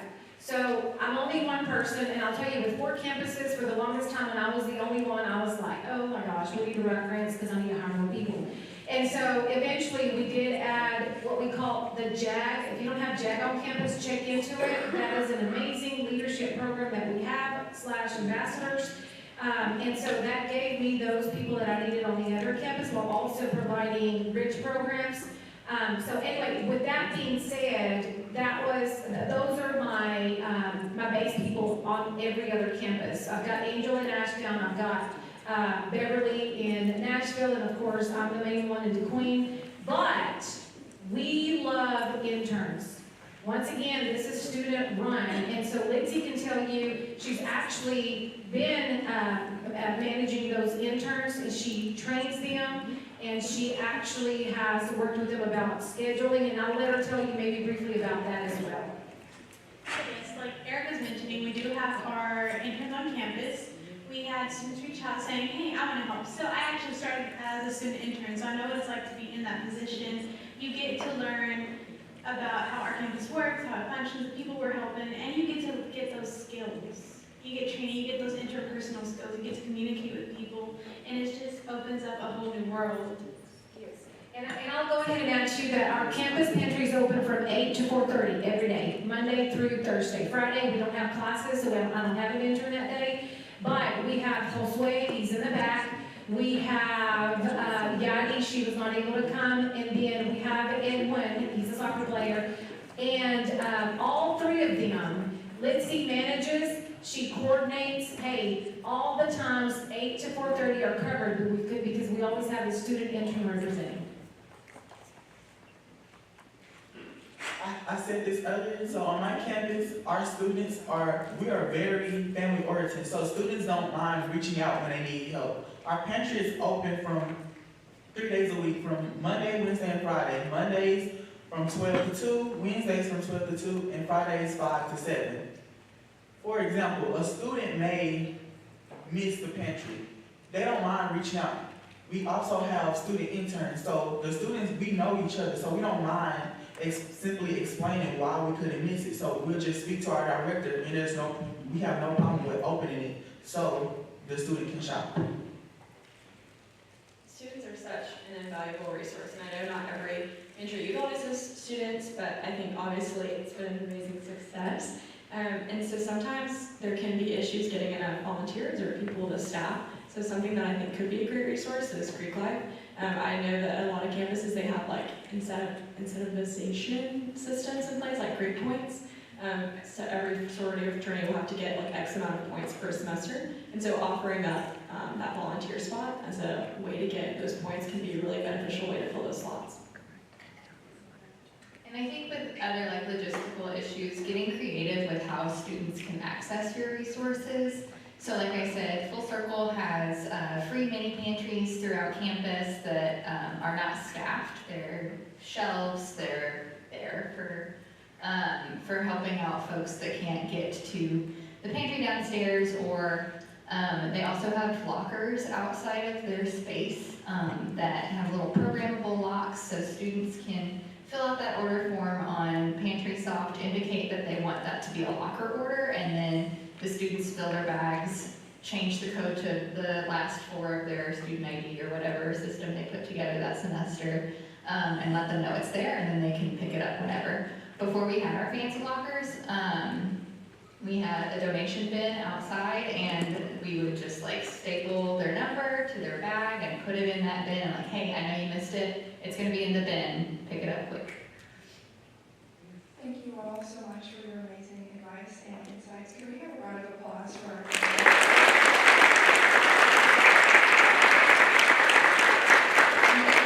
We appreciate you coming here all the way from Mountain Home to moderate this panel, and thank you so much. We really appreciate hearing from you. And before we break for lunch, I just want to make a few quick announcements. If you've not scanned the QR code, remember to scan the QR code for a paper-free program if you want to keep track of the workshops that we have going on this afternoon and what room they're in. And if you scan the other, there's 2 QR codes. If you scan the other one before 3 p.m., please fill out the evaluation for the day, and you'll be entered to win, as Samantha told you earlier, you'll be entered to win some great kitchen kits and some gift cards. So we want to make sure that you do that before 3 o'clock. Also, our friends at the Arkansas Food Bank wanted me to let all of you students know that they have a 33 county service area. There they are back in the back. That's Melissa Cargile. She is their Chief Programs Officer. So if you are a pantry within those 33 service counties, you need to talk to them about how they can support what we've got going on campus. I have some business cards here for Melissa. If you come find me, I'll give you one and you can get connected with them. Okay, well, we're about ready to break for lunch. Samantha, are we ready for lunch? Okay, great. So what we're going to ask you to do, I think we should probably start at the front of the room. And we're going to go in the door where Samantha is. You're going to grab your box lunch, come back through this door here. So let's start at the front of the room so we can kind of make it a nice even line. And real quick, also, I want to give you a heads up on our afternoon workshops. So in here, we're going to have our advocacy workshop. Sierra is going to come back and speak to us about how you can be a student advocate. Kathy May with the Alliance is going to be in room number 1. She's going to be talking about SNAP and WIC for students. Now later on in the afternoon, here in this room, some folks from the Alliance are going to be providing resources. And we have ASU Three Rivers is going to be providing experiences from their first food drive. There are quite a few firsts from Three Rivers. Georgia is here, Georgia Sherman. She's going to be highlighting the cooking matters. You heard some of our panelists talk about some of the nutrition and cooking classes. Georgia is doing that in ASU Three Rivers. And Dr. Steve Grace will be speaking speaking about campus gardening. I just want to make sure you guys know that we've got a lot going on this afternoon, so go ahead and be thinking about which session you want to attend, and go ahead and go grab some lunch. And, yeah, Julia, did you have anything to add?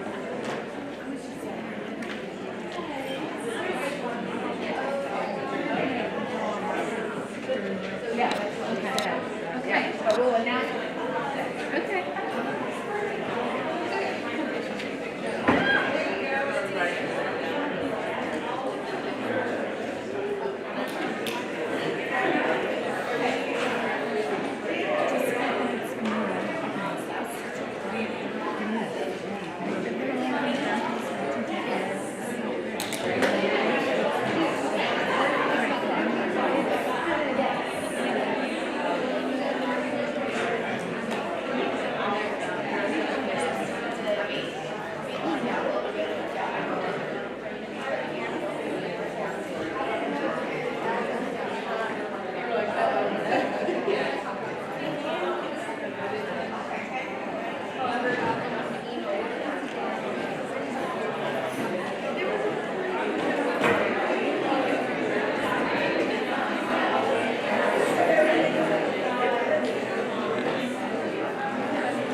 ready to start our afternoon session. So that time, we have Jamie and Samantha are here. Jamie is our Mickey Matters person on staff. What is your official title, Jamie? I think it is. Education directors changed a little bit, but yes, all these Mickey Matters call me our So she's chomping at the bit to give away these amazing kitchen kits that you saw there in the hallway. Yes. And I think she probably chatted with you about it. So Samantha, so we're giving away 2 of them today, and we want you to take them home with you. We'll pack the one that's up and have it ready for you to put in your car. So Samantha, draw our first one. We got it. Yes, she's here. ASU Mountain Home.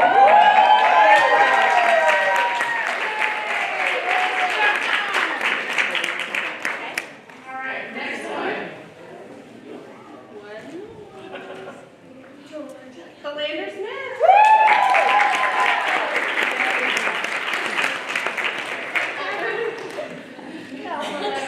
All right, thank you guys. So what's coming up at 1 in this room, we will have Sierra Calcott with our student advocacy workshop. And then in room number 1, right across the way, SNAP and WIC for students with Kathy May. She is our SNAP and WIC outreach director. So we encourage you right now to figure out which one you would like to attend and go find yourself a seat. After the next session, we'll have a short break, about 2:15, and then we'll ask you to select which workshops, afternoon and evening sessions that you would like to attend. So we'll give it a few minutes for people to get settled, and then we'll get started.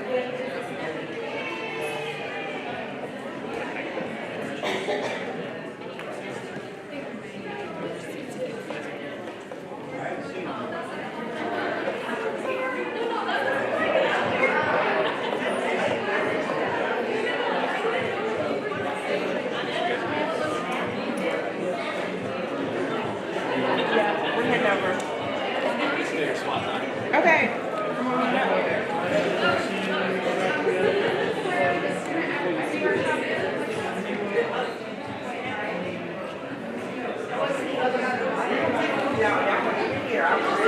Y'all seen it?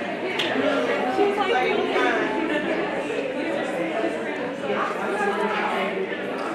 no, it's okay.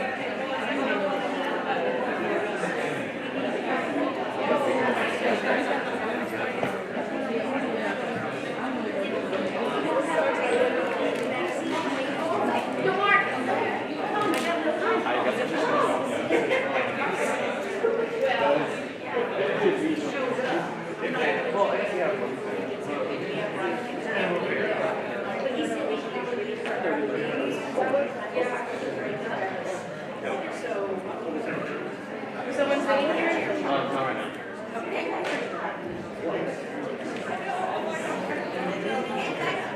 Good afternoon, everyone. We're getting ready to get started again. If you are in this room, that means that you are interested in hearing about the student advocacy workshop. And so, for those of you who wanted to attend the SNAP and WIC workshop, it is in room 1 across the hall. Alrighty. And so, we want to be mindful of everyone's time. We want to thank you again for joining us today. We also want to thank our state legislators, Representatives Tiffany McCullough and also Representative Denise Enid for joining us today. We thank them for being here. And so, it is time for our next workshop. So, joining us again is going to be Ms. Sierra Calcott, a first-year law student at the University of Arkansas at Fayetteville School of Law, and also the founder and CEO of international nonprofit Unite to Fight Poverty. She graduated summa cum laude from the University of Alabama, majoring in political science and international studies with a minor in Russian. Sierra hopes to use her law degree to advocate for low-income survivors of abuse, exploitation, and trafficking, continuing her lifelong work in poverty reduction. Sierra is a current local title holder in the Miss America organization, the #1 provider of scholarships for young women, and she hopes to empower young women across the state of Arkansas to gain scholarship dollars for higher education through this organization. Please help me welcome Sierra Colcott.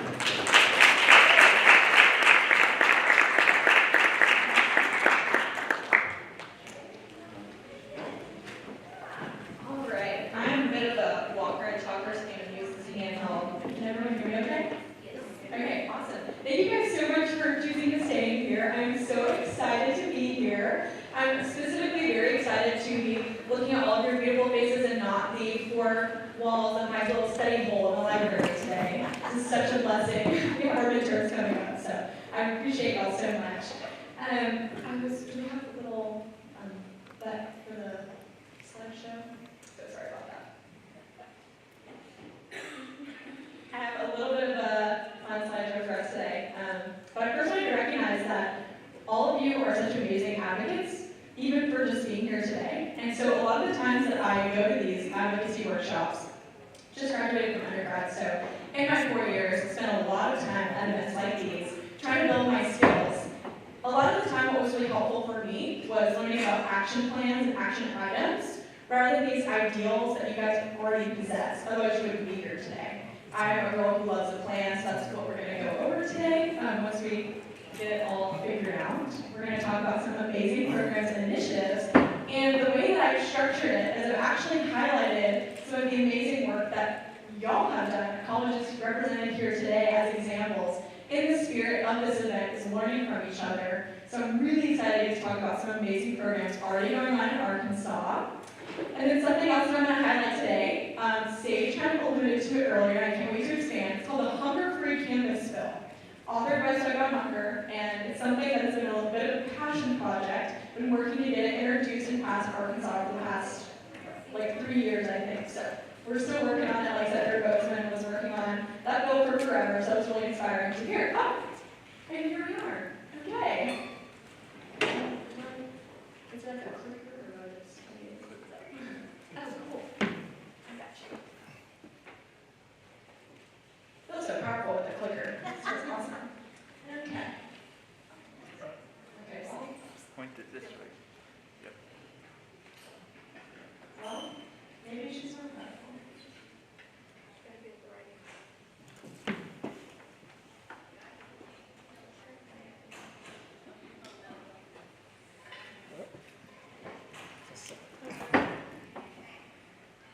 Okay, how's the lunch? Who got turkey? Who got veggies?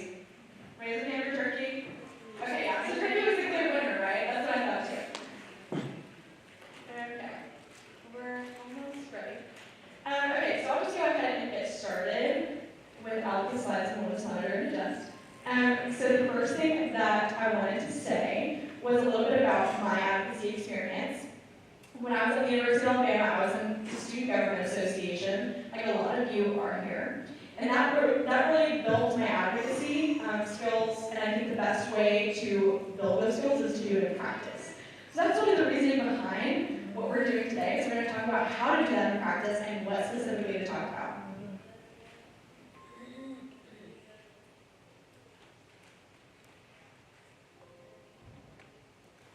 Okay, cool. Wait, yay! It worked. Okay, that's that boring bio stuff that you already heard. So we're going to talk about a brief overview, the Hunger-Free Campus Bill, and then some specific projects that I wanted to talk about were free menstrual products, professional clothes closet, and food redistribution. I had some teasers for that earlier. But we're all in pretty unique positions, especially student advocates and leaders on campus. We have this amazing access to people that the regular person on campus might not have access to.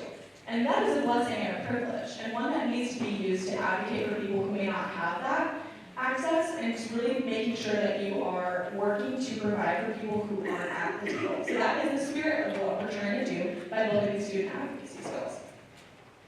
So everything I talk about today is going to be available on the Hunger Free Student Advocacy Guide, and there will be a QR code at the end. This is a project that the nonprofit that I run just finished, and at the end of the month, it'll be available on our website, but there will be a QR code, and it's going to be distributed to student government associations, so if you're here and you're also a leader, you might be getting an email from me, so apologies in advance. But it's going to have a guide for pretty much every issue we talk about and more. Some of the things that are listed in the guide that aren't going to be talked about here today are housing resources and family centers for students with children, which was kind of touched on earlier as well.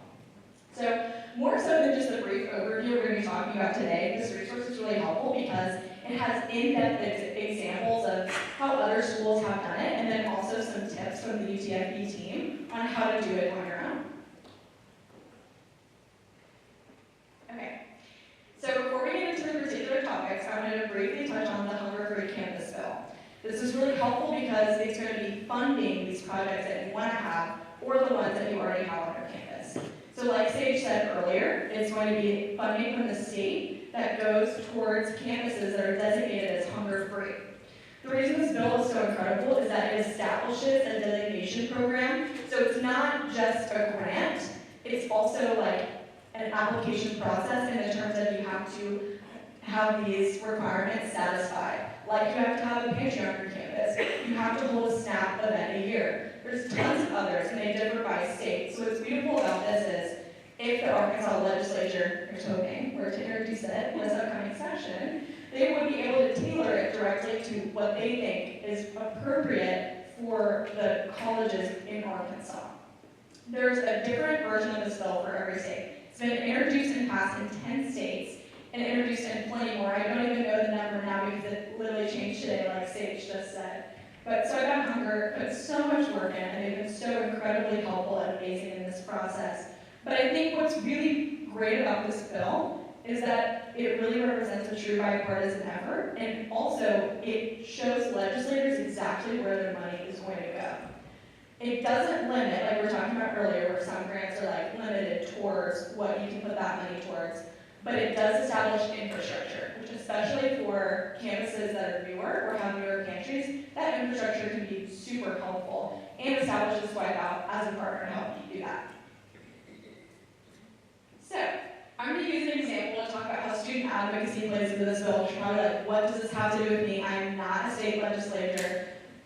So at the University of Alabama, we worked on getting this bill passed in the Alabama State Legislature. So Unite for Poverty, which is the nonprofit I run, last year we had a coalition of colleges across the SEC. I think there was 14 involved, and University of Arkansas Fayetteville was one of them, okay? And we met basically once a month and discussed how to get this bill passed in our respective states and what our role looks like in that. So something that was really helpful and some potential steps I'm going to go over for y'all today if you're interested in taking these are how to get university support. So starting first, if you are a member of your student government association or if you know someone or just want to get in contact with them, a great way to show your support as students is through a resolution on campus. Resolutions basically just say, this is something that the student body cares about. We care about funding for our hunger-free programs and our poverty reduction programs on campus, and we want that from our state legislature. Additionally, something that is really, really compelling, if you've ever been in a meeting with the legislators, they love data. They love raw data. And so getting a good mixture of qualitative and quantitative data from your food pantry or your other services is very compelling in getting legislators to understand what the pantry is already doing and what it could accomplish with this funding even further. So that's going to require, depending on the structure of your campus, a lot of different collaboration across parts. So speaking for UARK Fayetteville, the food pantries run separately from the Student Government Association. Other schools, it might be similar. So finding those people to contact and getting that data is super helpful.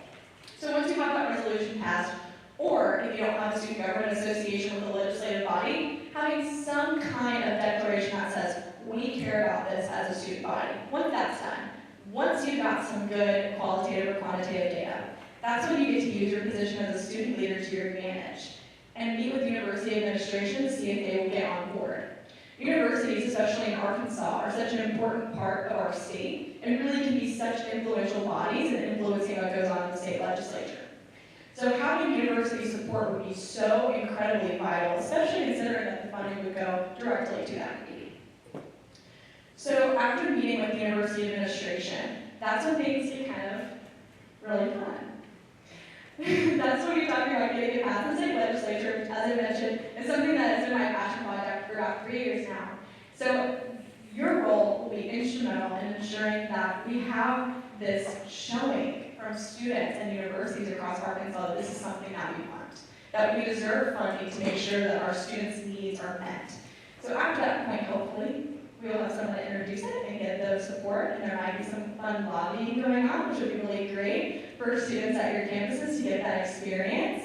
And so I will have more information after that hopefully gets introduced. And if you want to follow along, you can follow Unite by Poverty on Instagram. It's Unite2 by Poverty.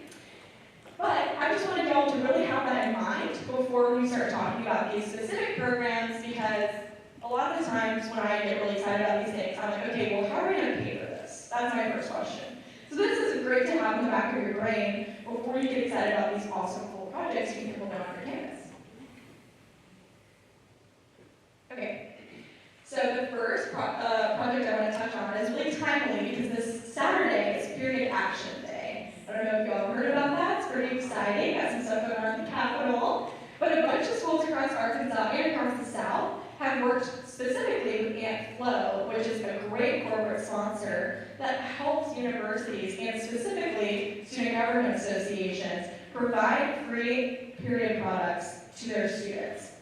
What's great about these is the dispensers. So for my administrators in the room, I don't know if you know, but a bunch of bathrooms have really old dispensers where you put like a coin in, and then you're like, am I going to get what I need? I don't know, because it might be super old.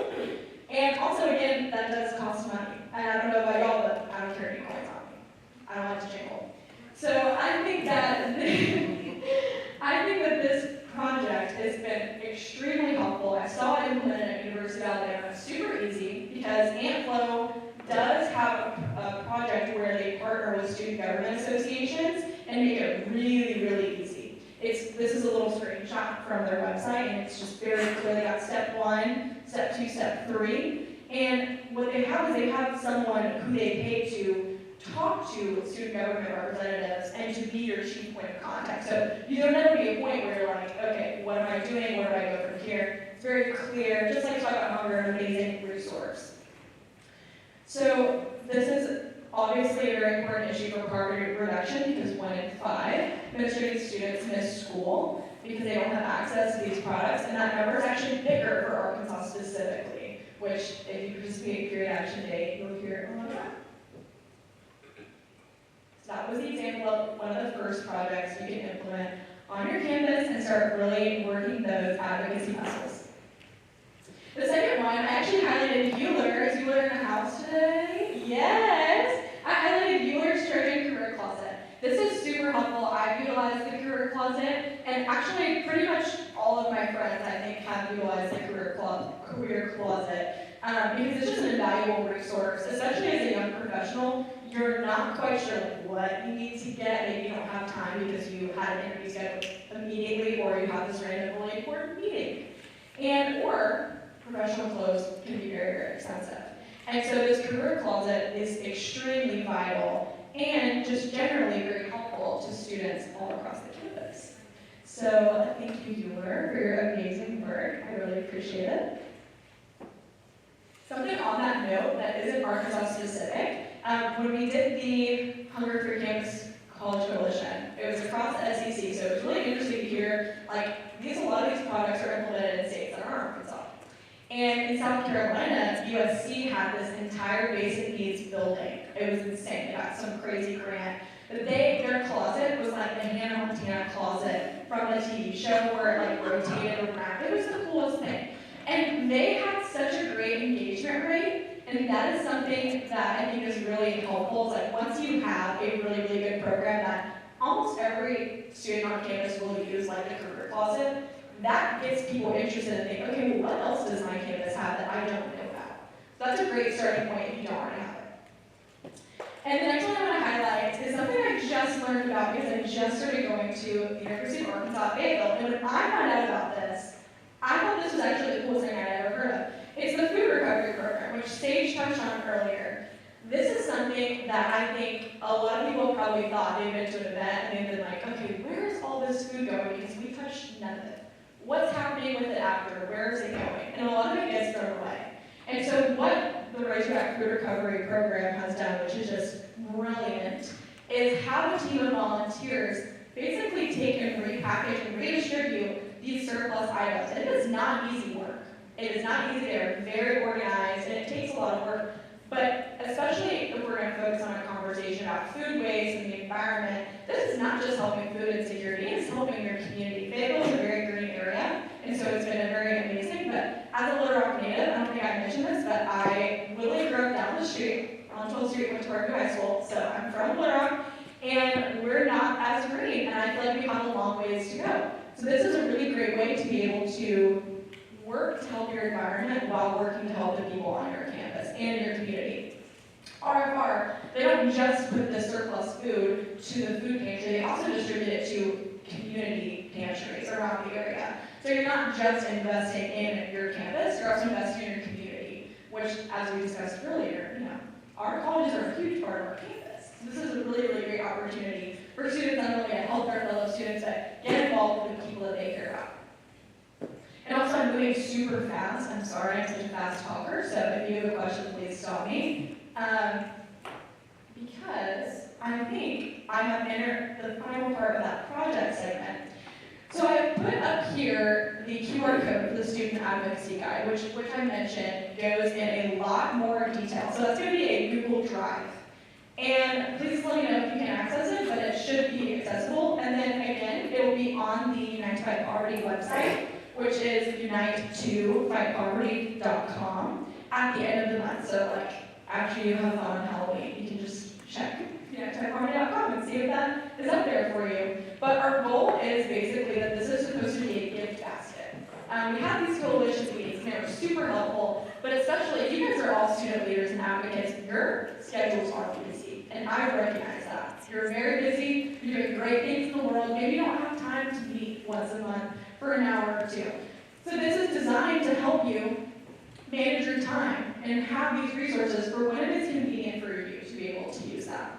And so not only are you going to have these examples that I illustrated today, you're also going to have some information about housing resources, which I know can be very, very tough for students. Being a housed in school is very, very difficult, and it's something that's often unseen on campus. So there's going to be more information and highlights from other universities that have done housing programs on there. And then additionally, earlier I touched a little bit about non-traditional students who have children. I was talking with someone earlier, I think this is something specifically law school does a lot, because we have a lot of non-traditional students with children. We have a family center in our school, and this is not feasible for every school, but there are a couple ideas in there about ways you can talk to your school about how to do something similar, if not a little bit less costly. But circling back to that initial thing we talked about, if you want to be able to do something that's really cool, like have a family center, you should totally help advocate for the Hunger for Campus bill, because all of your amazing colleges and universities, y'all are working all the time to ensure that your students have every need met to be able to get the education that they deserve. And so you should have the money to make that happen.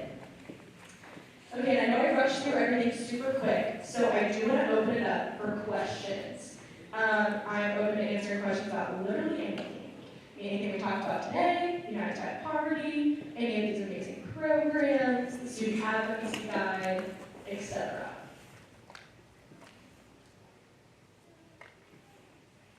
And you need to just slow down, please, don't speak so fast. Do you mind if I just ask about a perspective? Yeah, absolutely. What does it mean to be a student advocate to you? I think being a student advocate is more than a job or a hat that you put on. And that's why I structured it the way that I did today was being an advocate is something you carry with you at all times. And so I kind of think of it to myself as like a muscle that you just keep building and keep flexing, because once that muscle is built, like you don't lose it, it's still there. You always have it. So I guess to me, being a student advocate, like college is the only time in your life that you really have control over what's going on around you. Because in high school, you definitely don't have any control. And then as someone who just graduated from college, you don't have any when you leave. So cling on to it while you do have it. But you are in such a unique position where the people around you care about what you have to say. Obviously, they held this whole event today to hear what you guys have to say and to want to get to know you and to invest in you better. So this is such a unique opportunity, and being an advocate is recognizing that maybe it's only this point in your life that you have this. Maybe you'll have it on later. You'll have this opportunity later on in your life. But being able to take advantage and understanding that it's a privilege to be able to connect with people that can make those decisions, having that mindset all the time is what it means to be an advocate to me.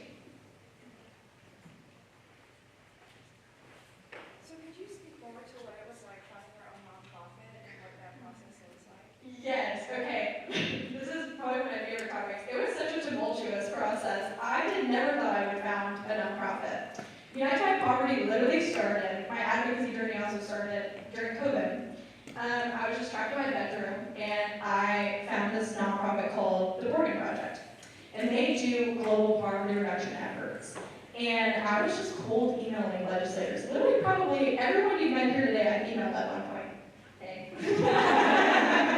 My job was being annoying. That was my whole job. And I was like, I love this. And I'm going to keep doing this forever. So I've been trying from Little Rock, literally right down the street. I was given a jump over. And so the people I went to high school with, people I met in college, just wanted to get involved and help. And because I went to school out of state, there was like this huge network of people that were suddenly getting in on these things that I was doing. So I was like, okay, I think it makes sense to make this a nonprofit. And then I literally just did a crazy Wikipedia Google search about how to be incorporated as a nonprofit in Arkansas. And I used the registered agent service, which I think is very helpful because of my college brain, like there's no way I'm going to remember to update my stuff every year. But if you get someone to help you, it's not that hard. But you do a lot of fundraising on the front end because it is a costly expense. Hope that helped. Anybody? I saw a hand earlier. Oh. When trying to get resources and connecting to the right people, if for whatever reason those people don't get back to you or you can't get access, how do you navigate around that? You're asking how to get back to the people that are trying to get connected with resources. Yes. Okay. I have a lot of experience with not getting email responses back. I love a good follow-up call. So if you're emailing, I think it's great to email once and then wait a week or two and then email again if someone will get back to you. A follow-up call is very, very helpful. And then if that doesn't work, depending on how important it is, I don't think anyone's above a little light stalking. I know that sounds crazy, okay, but I just start, like, okay, for example, we're doing this thing at, this sounds so bad, guys. I'm going to law school, I'm not breaking any laws.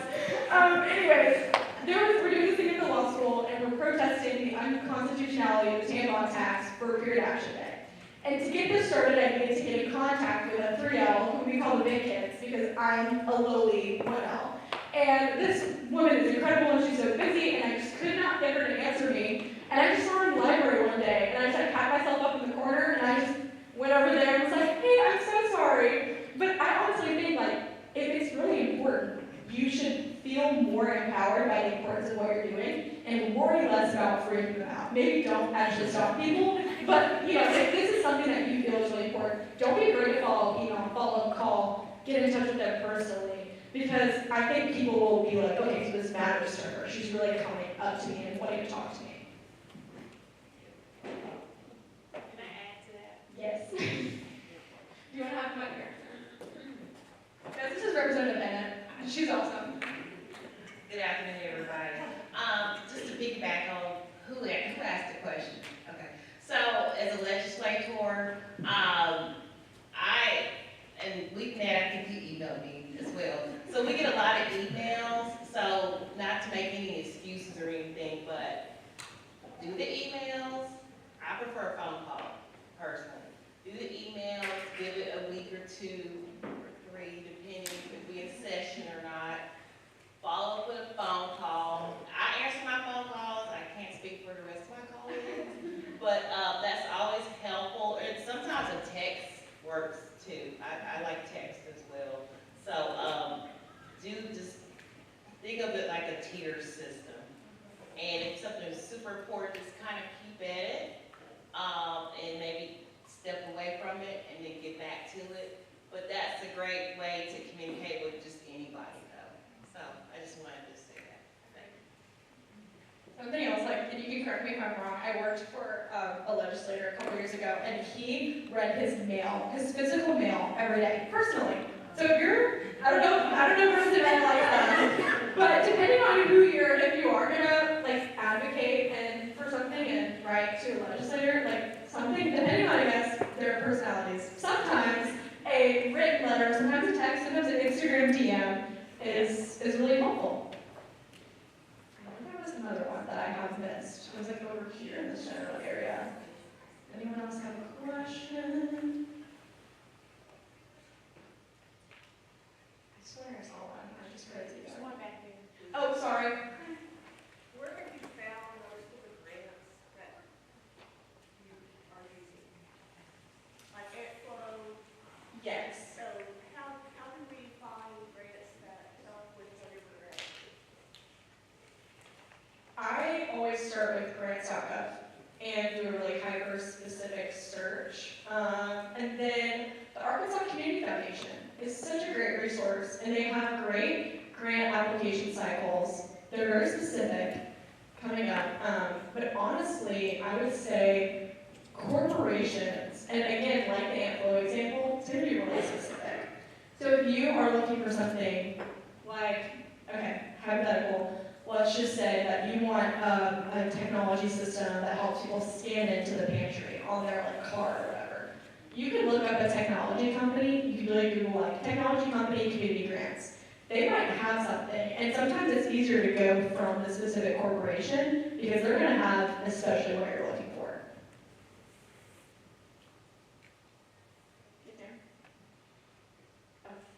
A lot of the pantries also have non-perishable goods, like toilet paper and diapers, and it's a lot easier to get food, and you mentioned some of the others.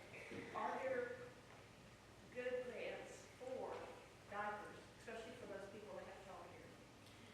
I would say so. So they, okay, really specific thing. So the referendum, the ballot referendum that's getting added for this next session is adding diapers to feminine hygiene products in the language. So there should be some new grants when that language is created that include diapers for those parents. But also, specifically, Representative Bennett and I both know that the Arkansas Period Poverty Project, bit of a mouthful, but ARPPP, they provide a lot of products, including diapers, to communities or schools that ask for them. So if you want to connect with them on social media, they're very active. You could literally just DM them on Instagram and say, hey, my pantry really needs these products.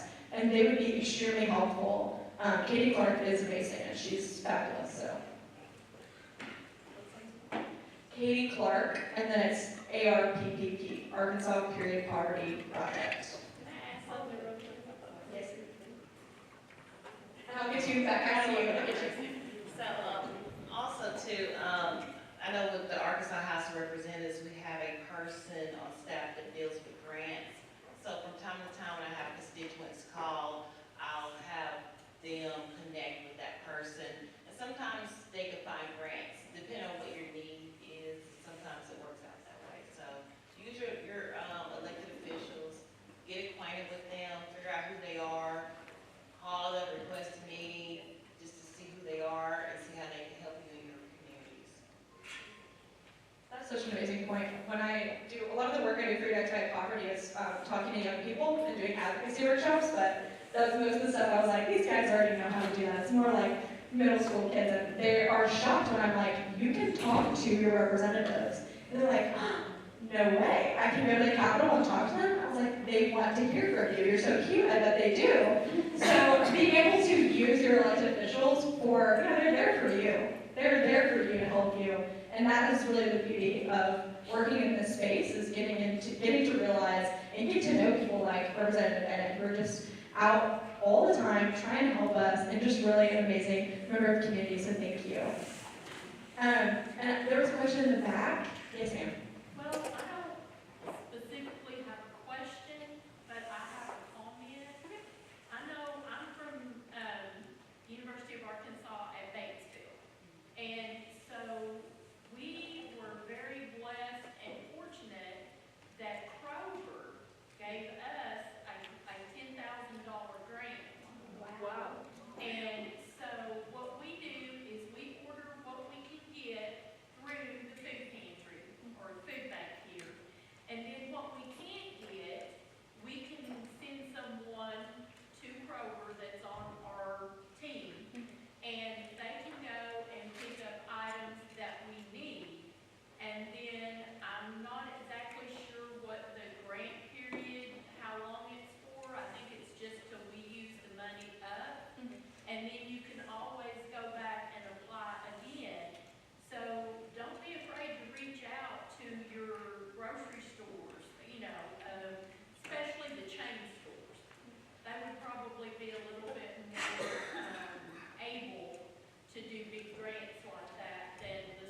question. How many of y'all did mobile food after the pandemic, like drop off, drive through? So I thought a couple. Okay, yeah, a good bit.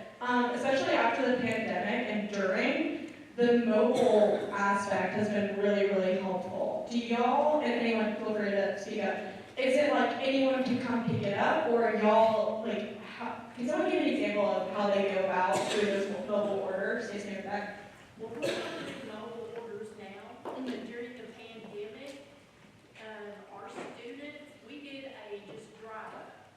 And so we set our tables outside, we had our bags already packed and prepared, and a vehicle would pull up. We had set hours that we were doing this. Vehicle would pull up, we would take a bag, put it in the vehicle for them, and then they would just drive off. So cool. Does anybody use the Campus Group platform or app or heard of that? We use Teams.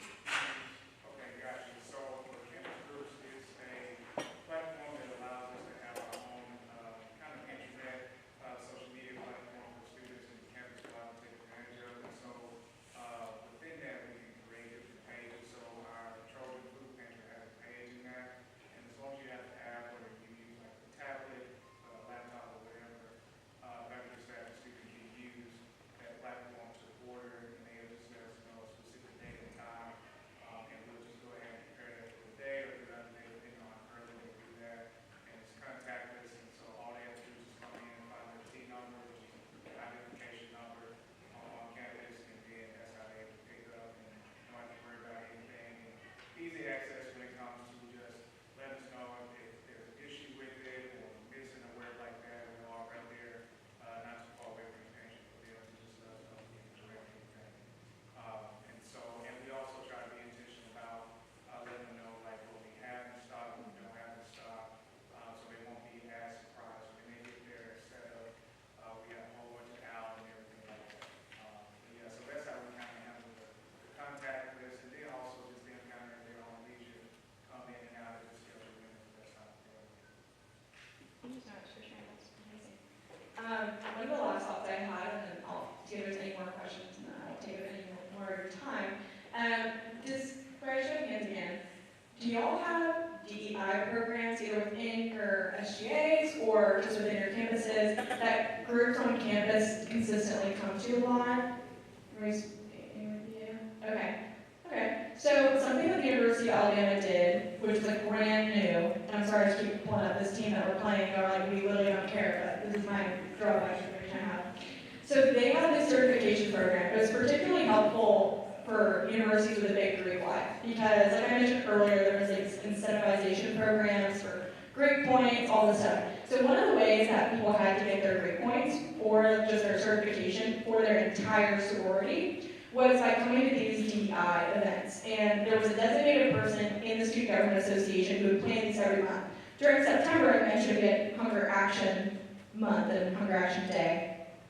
They put on a panel last year of people in student government who had either experienced food insecurity or who worked in poverty reduction and hunger, food insecurity areas. And that was a really, really great way to, like, A, reduce stigma, like the panel was talking about earlier, and then B, also connect these people who were literally obligated to be there to understand, like, what was going on. And it's hard to say, but, like, sometimes college students, they just, we got a lot going on. We don't want to be there. But sometimes having that incentivization to these community events are super, super helpful to engage with people with the resources that they need. But also it was a great way to celebrate, like, okay, this shouldn't be stigmatizing, and here's people who are want to share their stories. And here's people who work in these areas, and they're gonna let you know what they're doing. And that's your peer that you're looking at going, all right, this is pretty cool, maybe I can get involved with this. So there's like I know that's really conceptual idea that's not as easily implemented as those up there. But if you have any events on your campus that you host panels, talks, people come to, maybe including something of people who work in these areas of campus would be really great. Okay, any last questions? Yes. When you were just starting out with advocacy work, what are some things that you wish like a staff member or a mentor might have been able to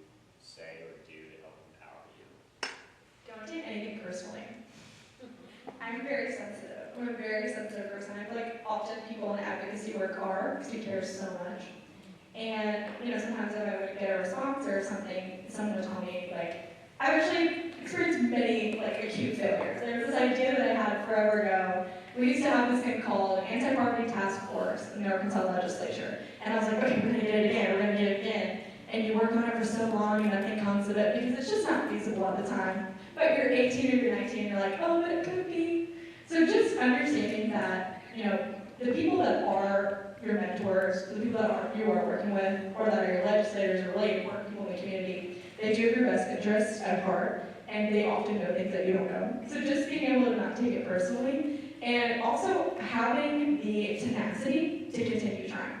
Just like Senator Bozeman said, and it was really special to hear him say that because when I mentioned earlier, when I was over COVID, started out advocacy work, he was the first legislator that ever took a meeting with me. And it was the only legislator that was like a federal legislator that ever took a meeting with me personally, not a staff member. So that was really special to get to see him come in and talk, and knowing that he genuinely did just hop on a Zoom call with a random 18-year-old girl in the middle of a national pandemic and listen to what she had to say. And my voice was shaking the whole time. So I think just being able to be resilient and keep doing it, because if I could go back, I would not want to go back to quarantine and COVID, but if I could and tell myself at that time, like, this is where you would be now, I think that would just be insane. So I know it's cheesy, but just keep swimming, Any last questions from anyone? Okay, well, I just want to thank y'all so much for your time today. I really, really appreciate it. And please let me know if you have any questions. My emails are up there.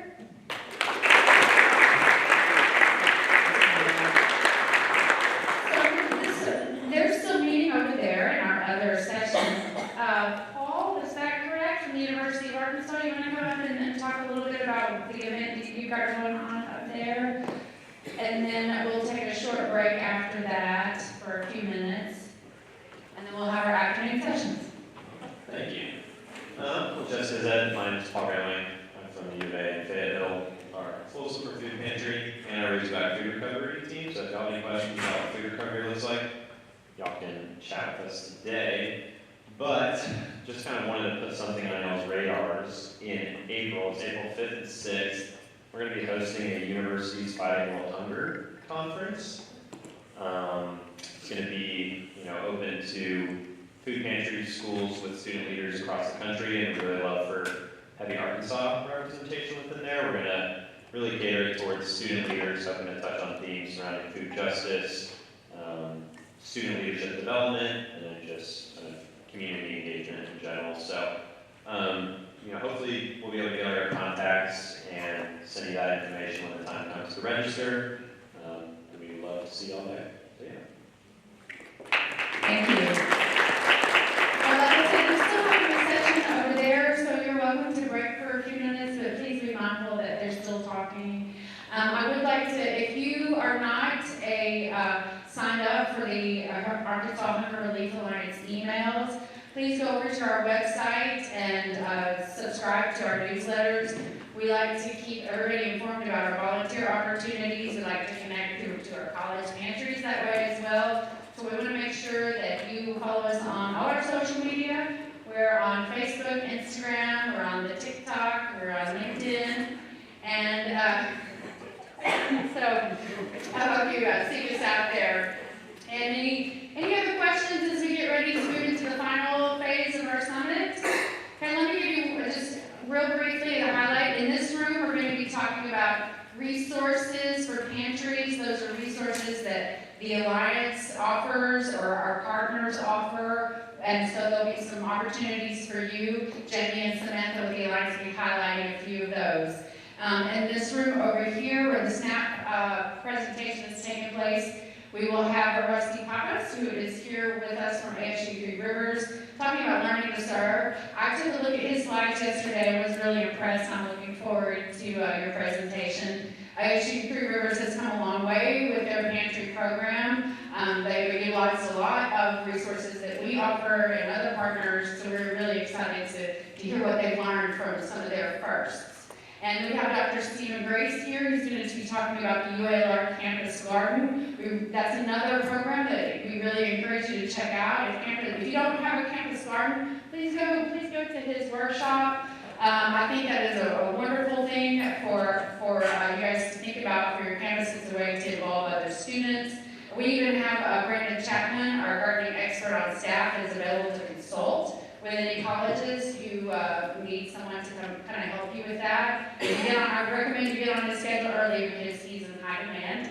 And then we'll have Georgia Sherman, also at the HG Three Rivers, who's doing amazing things with their Cooking Matters program there. You may have heard a little bit about Cooking Matters from Jamie outside, but we really encourage you to explore that, and that workshop will be a perfect place to do it. We really appreciate everybody taking the time to be here today. We will take a few short, about a 15-minute break. We may have some mindfulness activities going on in this room, so if you would like to stick around and just kind of center yourself, Kenya's going to help us out with that. And we just are happy for you to be here. Thanks.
We're going to launch this. I only have 30 minutes, so I'm going to kind of go a brief overview. My name is Rusty Kappas. I'm a student at ASU Three Rivers. We're in Malvern, Arkansas. I'm in my final semester there, and I'll be going to ULR next semester.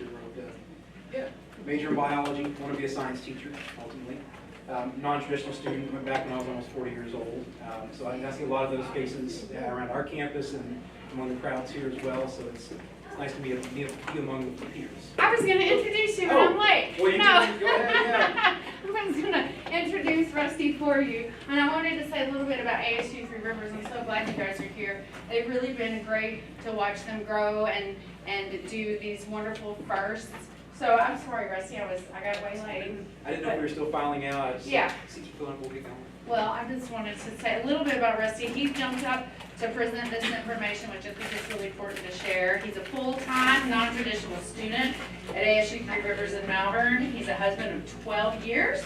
He's the father of an amazing 5-year-old. After he graduates with his associate degree in general education this December, he's coming here to Little Rock to attend UALR, or UA Little Rock, majoring in biology with the long-term goal of teaching science at the middle school or high school level.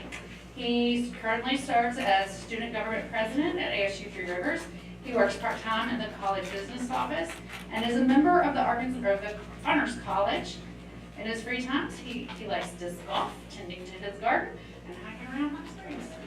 Thank you so much for being here. Thank you for the opportunity, Jessica. I appreciate it. Yeah. So we'll dive right in. Quick introduction. I'm going to go over what our school is, our community as well, because I think that kind of context is really important when it comes to servitude. And we're going to talk about three main things. When Jessica approached me about this, we want me to approach this through the lens of someone who's kind of getting started in this. Our school is new to a lot of these things. We're a pretty small campus. We do deal with the same kind of hunger issues that a lot of our Kansans do as well, a lot of communities in the state. We're going to talk about our canned food drive. We did a cheese dip and salsa competition, and talk about our food pantry and our new campus garden. Each of these I'm going to approach in kind of a two-pronged way, talk about our successes and talk about our challenges. One thing I want to ask of everyone in here is that I'd love to get some feedback. I'm going to have a couple slides with some questions so you can think about and kind of mull over your head. At the end, we want to do kind of a Q&A share session where I'd love to get some feedback from everyone in this room. We can share some ideas because that's why we're here, right? We want to learn about how to better serve our campuses and our communities. That's going to be at the very end here. So, we'll dive right in. Arkansas State University Three Rivers. We're in Malvern, Arkansas, which is in Hot Spring County. We just joined the ASU system back in 2020. Prior to that, we were College of the Ouachitas, and I think originally our name was Ouachita Technical College, right? So we were largely a technical school. Our largest program is nursing. I think the proper term would be health sciences. That I don't know the percentage, but it is a large percentage of our student body is in the health sciences program. Good news for us, 2023 presents our biggest enrollment to date. Just spoke with the Southern Chancellor's office yesterday. We're at 2,109 students enrolled as of the 11-day period this semester, which is up 15% from last year, which is great for us. That's due largely in part to we just added our first athletics program. We had baseball and softball. I think we have about 30 guys on the baseball team. I think we have 12, if I'm not mistaken, ladies on our softball program. So that's going to be a huge thing for our campus. It's going to help us achieve some of our future plans. One of the big ones, we're going to have a new health science building breaking ground later this month on campus. And we're still exploring whether or not this is going to be feasible in the short term or not, but we want to have on-campus housing. That kind of ties in to some later things in the presentation. I think that knowing your school, knowing your school's demographic can really help a lot in understanding what the needs are of the people who are there on campus. Also want to introduce you to Malvern, Arkansas, because I think that understanding your community demographically can really help a lot. There's a little town Malvern right there. Three Rivers, because obviously the Three Rivers here. We have a population size of around 11,000 people. Someone mentioned earlier that most counties are losing population. We are certainly one of those. Median household size is 2.5 people, and the median income is only $35,000. So times can be tough in our area. It's a small town. I think it has a lot of potential, but we've seen it over time. I'm new to the area, but from speaking to a lot of long-term residents in the area, it seems like it has just kind of dwindled a little bit over time. Around 26%, roughly, a quarter of our population lives below the poverty line. So this is important, I think, because it lets you know what kind of struggles are happening in the community, and you know that your student body is just a reflection of the community. So knowing what the community is going through kind of tells you what a lot of the students are going through as well. And so I urge everyone who's interested in serving to do a little research into your population and your campus and your surrounding areas, look what cities you serve, and it'll help you understand what you can do to really be the most impactful in your servitude. I'm going to go through kind of quickly because I know we only have half an hour. And so we're going to send any kind of questions towards the end, but I really want to hear what you guys have to think about. What's been working on your campuses and what kind of challenges you've faced. We just want to share as many of these as we can. So our canned food drive. Our first year of doing a canned food drive was last year, in 2022. We run ours from mid-September through mid-October. It's just 1 month, and we encourage any departments who want to team up to do so, and we kind of have a competitive aspect to ours. Good news, we're up about 300% in terms of departments who are participating this year over last year. We only had 3 last year, nursing department, the chancellor's office, student affairs, I believe was the other one. So really no student-based organizations at that point. But this year we have an additional 6 departments who are participating this time around. In 2022 we had about 500 items donated for the entire month. And then this year we're already at 900, getting close to 1,000. We have about a week and a half left in our drive this year. So we're getting there. We're new to this though, so we're trying to find out things that work, and we want to hear again what's worked for you on your campuses. All of our donations go to our food pantry. Our food pantry is called Eagle Outreach. We are the Eagles. And so every bit of food that we collect during our canned food drive goes straight back to stock the shelves of our pantry. And the ways that we got the word out, primarily through campus flyers. We send out pretty regular emails to all the student body, staff, and everyone. We utilize our Facebook page. And we also had a lot of in-person touch points as well. Caleb here in our trio department, I know he came to one of our classes, he talked about it. And so we find that having that kind of face-to-face interaction with people seems to help as well. Not everyone gets a chance to be, not everyone lives in their inbox. I'm one of those people who came from a corporate background, and so I'm just not always there looking for emails. But we know that not everyone does that. So we try to pick a lot of different avenues as well. So I want to talk about the challenges that we face with our canned food drive. The big one is timing. Everyone knows September is a really difficult, busy time for colleges, not just for the students, but also for the staff and faculty as well. People are just getting their bearings straight a lot of times. A lot of students still don't quite know where all their classes are. They're trying to memorize what their schedule is. I'm one of those people who sometimes at the first few weeks I'm running around like I have no head, don't know where I'm going. And so we try to modify the timing to fit around the school schedule. September is Hunger Action Month. We'd love to have it coincide perfectly with that month because it just makes so much sense, but we know it's a difficult time. And sadly, the reality of it is it's kind of just, it's viewed as just one more thing that teachers and faculty and students just have to worry about in an already busy time of the year. Our solution, we changed the window slightly. Instead of doing it September 1st to the end of September, we moved it back 2 weeks just to try to give people a little more time to get used to their course load and their schedule for that semester. And perhaps in future years, we may move it even differently, just kind of depending on how this year performs, and maybe a little A/B testing to see if it works a little better maybe in October. As far as timing goes, it's difficult to find an entire month where you can dedicate to a thing that isn't kind of overlapping with something else. You push it too far back and you're getting into Thanksgiving, and you have the winter holidays as well. We have finals for midterms this week currently, so it's really difficult for any college to find a time for a month-long activity to take place where it's not competing with something else. And then our other big challenge was student participation. This kind of ties back to the demographics of our students and our community, is that the reality of it is that many of our students that we're asking to donate food are the ones who are in need of food. And so it's hard to expect a student who really needs to go to the food pantry and make use of that resource to also be able to turn around and give back. I know a lot of students have a giving heart, but they just don't have the means for it. Another issue with our student participation is that a lot of our community college, we're a 2-year community college. A lot of us who are students have full-time jobs, have families at home. It's hard to make time or to find the resources financially to be able to donate to canned foods or canned food drives and things of that nature. I have a son at home who just started school this year, so I'm one of those students that when my last class is done, I take off my student hat, put on my husband and dad hat, and I go home and start tending to those things at the house. And also, something that we deal with is the lack of on-campus housing, so you don't really have a captive audience, so to speak. And that impacts a lot of other things we want to do on campus. We're hoping to get some housing in the future, especially as our athletics department and our teams grow. And I think that'll make a big change, a big impact for us. You have some pictures of these are the items that were donated last year from our 3 participants in our canned food drive. Successes. I want to talk a lot about this. One of the big things that we found that helped a lot was kind of fostering the competitive spirit. We don't want it to be just about competition because it really is about serving other people and helping, but a little competition can really kind of help to push people in the right direction sometimes. One thing we found to be useful is being a small college, we have a lot of really tiny departments. Our IT department, I think, is 5 people, I believe.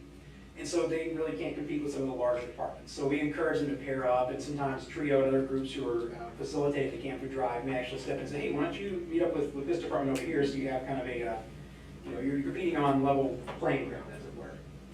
We also have a little trophy. I wanted to bring it today, but there were some concerns with the structural integrity of the trophy. As I was just taking the pictures, I was afraid Mr. Potato Head was just going to fall flat on his face. So you don't have to have anything fancy. It doesn't need to be etched glass or something nice like that. Just anything to show people that you appreciate it. It goes a long way. And I think that something like this really shows you put some time into it. It's handmade. Little things like little touches like that can go a long way in encouraging people. Student volunteer hours. I don't know all the intricate details of how this works in our health sciences department, but my understanding is that some of the nursing students, there are certain requirements for volunteer hours, and they were able to tie in donations to the Camp Food Drive into, I guess, meeting those requirements. And so if there are any programs on your campuses where that can be done, we highly encourage it because our nursing department, actually this year, I think so far is definitely donated more than most others. I think that's That's what they told me. okay. So they're into it, and things like this really go a long way to encouraging students. Gives them a reason other than just giving. We also found them having regular touch points with participants, dropping it in classes to remind people that the food drive is still going on, keeps people motivated. I know that not everyone who's competing wants to share how well they're doing with their departments because they want to win, but we find that sharing the numbers sometimes can kind of spur people on towards pushing a little bit harder, letting them know, hey, Chancellor's office said they're going to get 1,001 cans, so what do you guys think of this year? And then just a couple things for you guys to consider to give some feedback and thoughts at the end. If you participated in Camp Food Drive, what made you personally want to participate? What was that driving force? What can you do to make things like this a little more fun? For staff and faculty in the room, what did you find that resonated with your students? And for the students in the room, what do you think would motivate other students? And finally, I'd love to hear what kind of challenges your school overcomes along these lines. Next, I'm jumping to our cheese dip and salsa competition. I'm going to go pretty quickly with this one. To be honest with everyone, this didn't quite pan out the way we wanted it to. You can learn from challenges, and that's kind of what the phase that we're in right now is learning from this. We want to tie in some local history and food culture with fundraising. The native Texan in me finds this hard to say, but cheese dip, as far as I can tell, does originate in Arkansas. We want to claim everything in Texas. That's how they are. So we want to tie in some local food culture and things like that into a fundraising effort. We allowed different departments to enter competition, or individuals could do it. We had a $25 entry fee, and 100% of that money went back to combating campus hunger. We also allowed people to come in and purchase bowls. It was open to the community. You can come in and buy a bowl of chips and sample all the different cheese dips we had and cast your votes. And so that was the gist, and we were really hoping this would be a great fundraising effort for us. The reality of it is it didn't quite work out the way we wanted to. We ran into some timing issues with this as well. We didn't want to compete with classes or anything else, so we held it on a Saturday. It turns out it actually conflicted with another event in the community that drew a lot of people. And our campus isn't really located in a central location in Malvern. There's not a lot of traffic going by there. We're kind of set away from the main drag, as it were. And so it's hard to just get people just to come in and be involved. And we found that kind of goes the same way forward for a lot of other things we try to involve the community with, which is the next point I want to mention. One of our major challenges in Malvern is getting the community involved. I mentioned it's a recurring theme in our area. It's difficult to get the word out. We don't quite know what the best avenue is for doing that. We use Facebook. We have a local newspaper we try to advertise things in as well, but we're still looking for new ways to get the word out in our community. And then we also have economic challenges. I mentioned that in Malvern we deal with about a quarter of the population living under the poverty line. It's hard to get people to want to go out and spend money on things when the focus is primarily on free events in our community. We have a big thing called Brick Fest. We're home to Acme Bricks. Brick Capital of the World, I think, is one of our major things we claim. So we have a Brick Fest every year. It's free for families, and there's tons of people out there. But it can sometimes be difficult to ask people to pay money for things like that. Which ties into the last one, cost of entry. $25 for some people is not a lot of money. For other people, that can present a week's worth of food. It just depends on your economic situation. And it's hard to ask someone to donate $25 when they're in need of money as well. As far as our successes go, despite a small turnout, there was some money raised. I don't know, I didn't get the numbers on this, but I think we had a handful of teams, right? Like 2,000 was raised, but a lot of that was because of donations raised beforehand. I see. Okay. So we did raise some money, so that's always a win. We're in the process, we're learning a lot from this challenge and trying to decide if we want to continue doing this next year, or this year rather, or if it's something we want to try to pivot and do something different. And then at the end of the day, you know, liquid cheese is always delicious. So no one really loses, I guess, in that kind of scenario. And I have this little thing at the bottom just because I try not to look at things like this as a failure. It's just an opportunity to try something different. And you got to keep trying until you find out what works. So things like you all to consider. I want to know if your school has tried anything that just didn't quite work out. Did a plan just fall through? Did it fall flat on its face? In your communities, what do you find is the best way to get the word out in your area? We'd love to hear those kind of ideas at the end. How does your school deal with class conflicts and scheduling conflicts? How do you find out what's going on in your community before you plan events? And we'd also like to hear if your local community is involved, and if so, what do you think it is that resonates with them? What gets them interested in things like this? The final one I'm going to talk a bit more about is our food pantry and our campus square.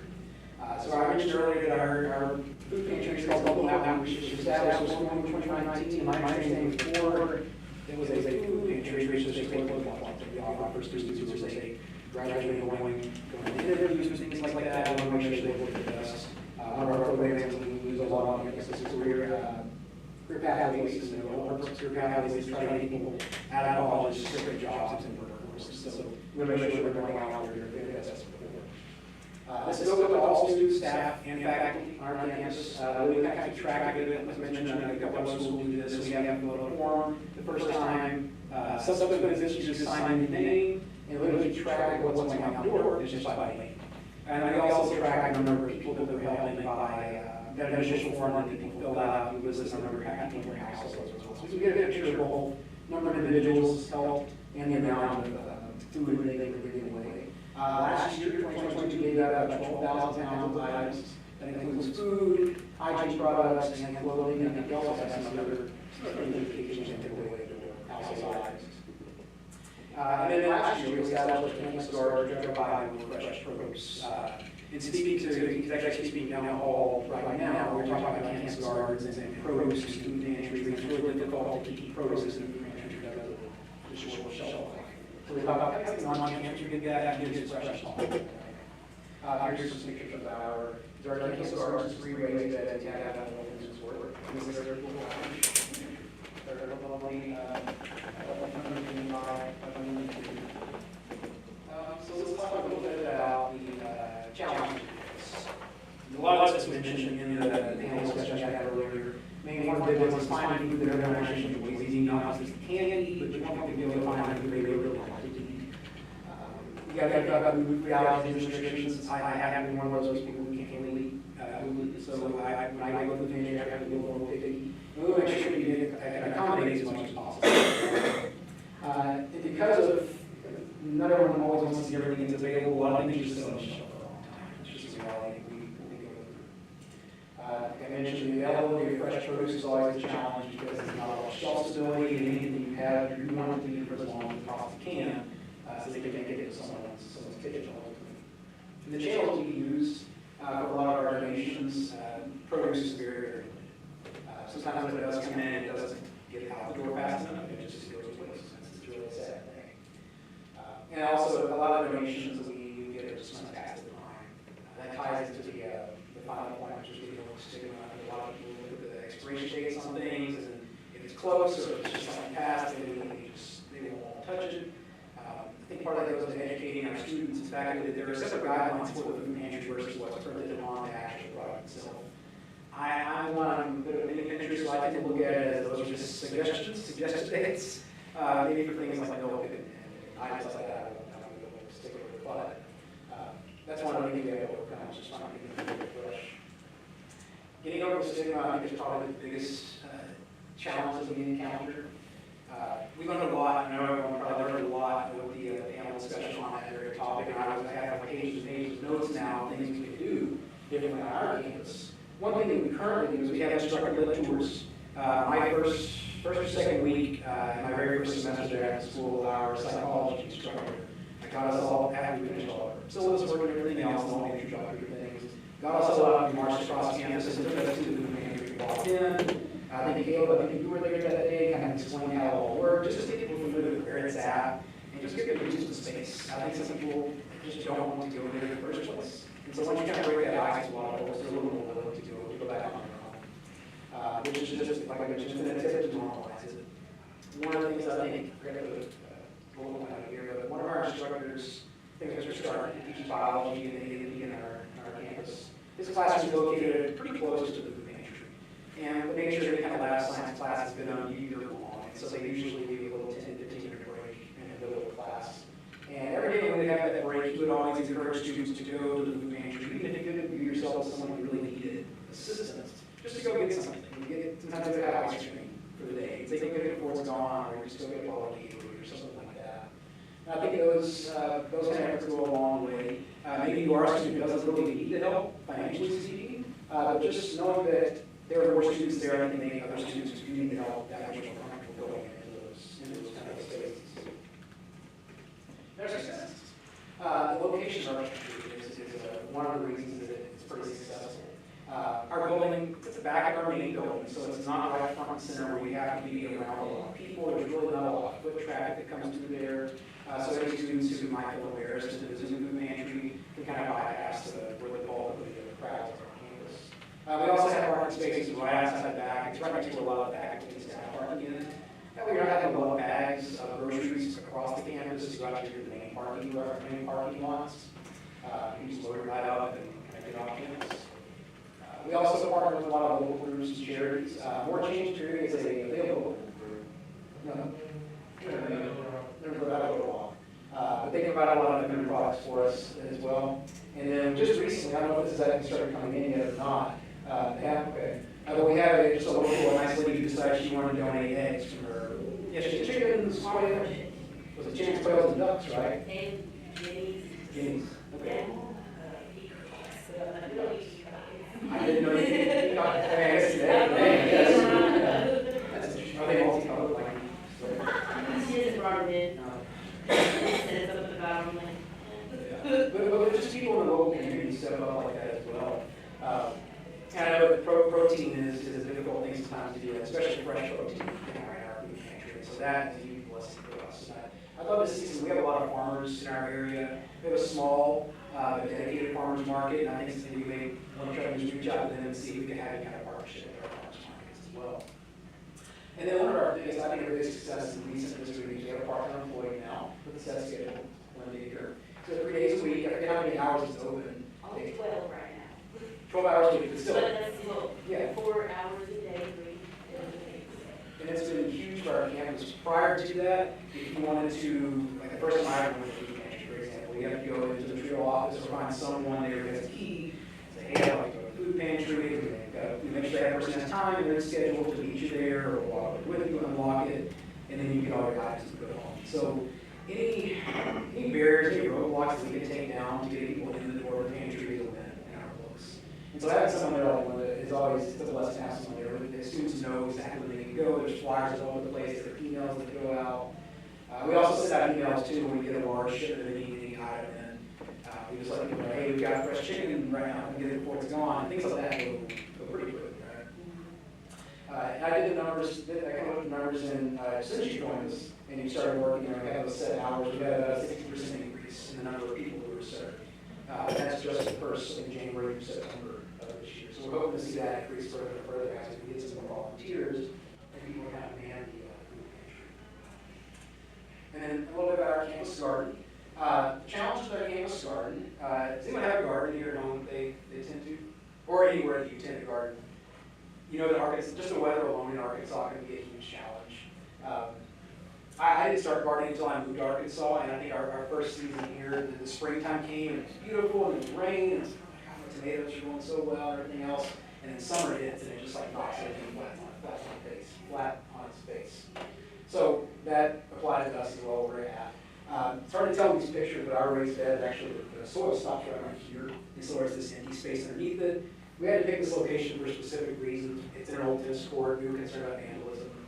people stealing food from it as well. So we put it inside this area, it can be a little more secure. But because it's not in the ground, it's raised above the ground, we have a limited amount of soil. During the high heat days of the summer, it needs to be watered 1 to 2 times a day just to keep things alive.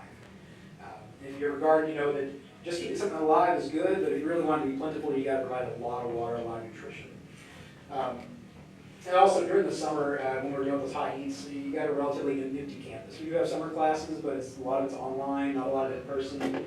The class is happening during the summer for us, and we rely on volunteers for this kind of thing. It needs daily watering, you need regular harvesting, and it's hard to find volunteers right now. So that's our big challenge that we're up against. Some potential solutions that we're looking at are rainwater harvesting, some kind of a drip irrigation system for it, or maybe even in the future a new location entirely where you can do it directly to the ground and take advantage of any kind of water that exists in the ground. And then another thing we run into is just general education about gardening. One thing that this is Regina, she's a TRIO director. Yeah. Director of TRIO, she was joking with me, and I was asking her about what kind of challenges she faced with the garden. She said, you know, we have people who go out and will pick cucumbers, thinking they're cucumbers, but they're actually baby watermelons. And so this is things that, you know, if everyone knew what they were, you would allow it to fully grow and develop, and you have this delicious watermelon. Instead, you've got this almost inedible little cucumber. And then just knowing what kind of plants thrive in our areas, when to harvest, what kind of nutrition plants need as well in order to thrive. Our successes, though, this was largely funded through donations. Arkansas Hunger Relief Alliance helped us give the money for the boxes. We have seeds donated locally. And the boxes were built by a lot of our staff and our faculty. You see Justin here on his little front loader here, just dumping in all the free compost that we got locally as well. And then we're not providing a lot of produce, but we are providing some produce. And so in our books, that's what we're doing. We're bringing in cucumbers, tomatoes, and eggplants right now. And we're looking at doing a fall garden with some greens and things like that. So just want to know, if you guys have a campus garden, who maintains it? Is it your student, your staff? Is it volunteer-based? What kind of garden is it? In-ground, raised beds? And then how do you deal with the challenges like weather? And for anyone who's a home gardener, if you have any ideas about home garden principles that can be applied, we'd love to hear those. So, I ran through that really fast. I talk really quickly sometimes, and I apologize for that. But if anyone has any questions, or if there's anything here that you just want to comment on, something that's worked in your school, in your community, I would love to hear about it. Yes? I was going to say Mueller, the 2 main canned food drugs that we have every fall semester is you do a dodgeball game, and that usually gets everybody excited because all the freshmen are like, oh my god, it's a dodgeball game. Yeah. And they come and they donate, and that's like one of our biggest ones. And then homecoming week, we do a competition between all the sororities, fraternities, and RSOs, as well as ministries, and they basically get extra points for donating to us, and we're winning about thousands within just 2 days. So it's a lot. That's worked to this for us.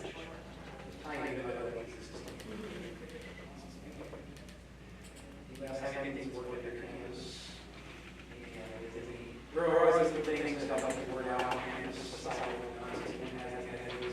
So we do a school, we got a little basket, you know, kind of like a tower, several baskets, shotgun snacks and whatnot. And just once you pass those, we would go to the library, the whole room, food and everything. We do have a signage sheet, and one thing that I was listening there, just to note was that people like collecting demographic information for the first part. Sometimes the signage sheet can be intimidating. I see. I'm at college, like on Mondays, every Monday, Wednesday, and I'm there for a lot. So I'm looking like 20 people at least a day, taking at least 1 minute from there, and then if you like take a glance at signage sheets, that's like 3 minutes on access. It's a lot more than that. So I don't really know what the approach that should be. Like I know that sometimes you can't. Yeah, no, ours is pretty straightforward, not very long form, even that's not.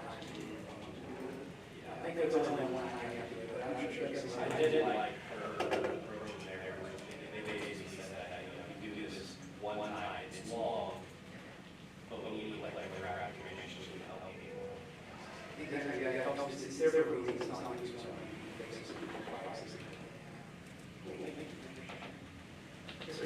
We use, like yard signs, like you might see for like political campaigns, but we got those sort of with our campus hours, and also it has like an arrow this way to the campus entry. We just put those out across campus, and that kind of a constant reminder of where the entry is and what the hours are as people are walking to and from class. And they're fairly inexpensive. Several places you can get them really cheaply. Our campus, most of our flyers are relegated to the hallway, little small ink by 10 and by 11 sheets of paper. So a lot of times, if you're not actually paying attention to what to do, you might just read right past and notice there's a sign there. Yeah. That what they said, we have picture boxes as multiple parts of campus that are already integrated, hazard hours as well as like things that we need to post that you should go out really quickly. But the way that we kind of navigate around getting more people to do it is by doing it mostly on the system. We do like demographic information for that person, but it's been not to basically fully online, and they just enter either their number or their identification number, and we just sign that as a part of the find it and everything for that. I think the Lance says the food pantry online, I was blind to do it. I like this. It's all online, good in person, it's just kind of pick up section or pick up that kind of stuff. Yeah, they will literally walk in the building and we just have our case of all set up. And we have an app that's called Partner Engage, and that's where all schools that we need to know now, so all or the future now.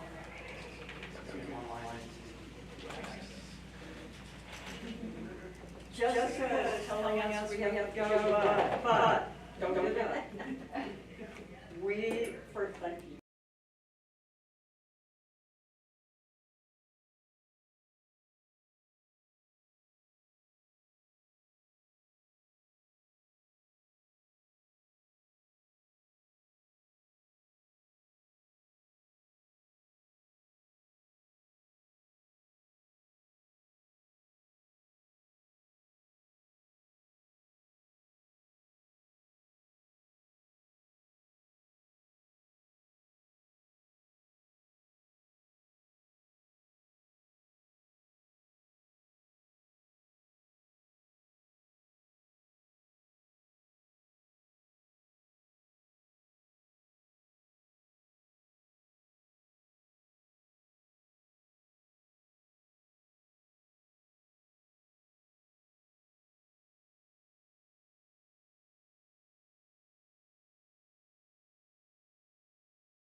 We still have the kitchen kits and gift cards, so we don't want anyone to miss out. Okay, I'm Tamika Williams, the Operations Director at the Alliance. Thank you all for spending the day with us. We're delighted to welcome an Alliance friend, Ms. Arkansas Corey Cover, as our closing speaker. Corey's community service initiative is Feeding the Future, Collaborative Solutions to Hunger. Her commitment to finding solutions to hunger led her to participate in the Alliance's lobby day at the Capitol and to testify in the Senate on the elimination of the reduced price meal co-pay. Her testimony was important in helping us expand access to no-cost school meals for 49,000 Arkansas kids.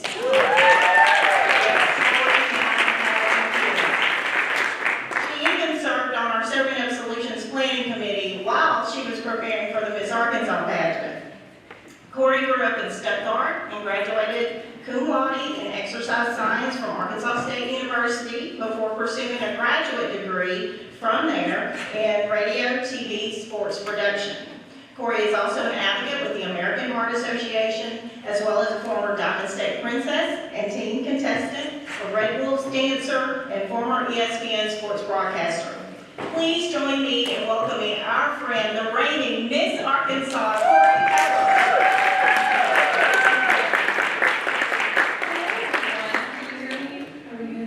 I didn't want to be stuck behind a podium so I can see everyone. Thank you so much for having me today. I hope today has been productive and informative, and hopefully we can give away a lot of money to support your food pantries at your... Dang! Oh my gosh, that's you a couple of years since we went to college together. Okay, anyways, back to business. I'm glad you all are here today. I'm glad that we get to support the Alliance, your food pantries, and that you are here to help advocate for your communities, your peers, and of course, in my line of work, children across the state of Arkansas that are looking for nourishment so they can develop and exceed academically as well as personally. I, like she said, Tamika gave a great introduction. That was so kind. I'm from Stuttgart, Arkansas, a 2016 graduate of Stuttgart High School, and being from a rural agriculture-based community, like many of you all, you can probably imagine that I saw food insecurity every single day. The boy who sat next to me in middle school was food insecure, and I didn't realize it, and that was my first interaction with understanding about food insecurity in my own community.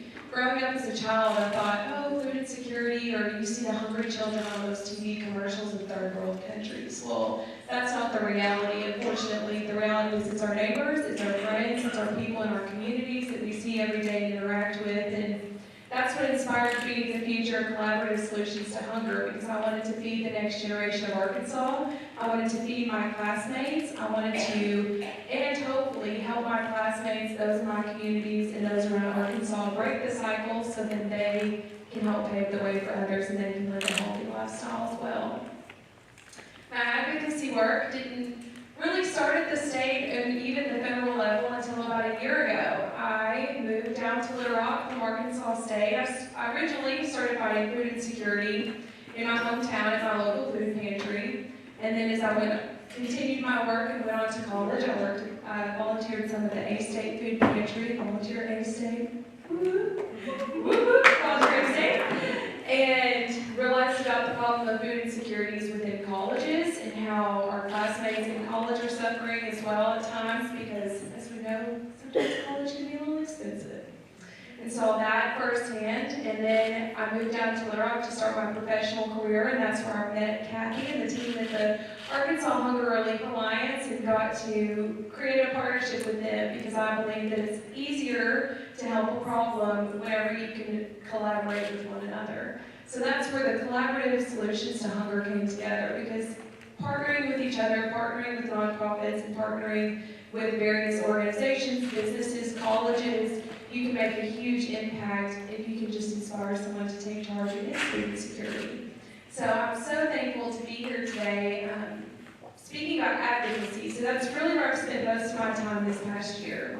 With the Hunger Alliance and lobby days and serving up building those networks and connections with our local legislators, but also at the federal level, I've partnered with the American Heart Association to lobby here in Arkansas and to lobby in Washington, D.C. and discuss with them, because this is a farm bill year. Every 5 years, the farm bill goes up for, I guess, renewal to be passed.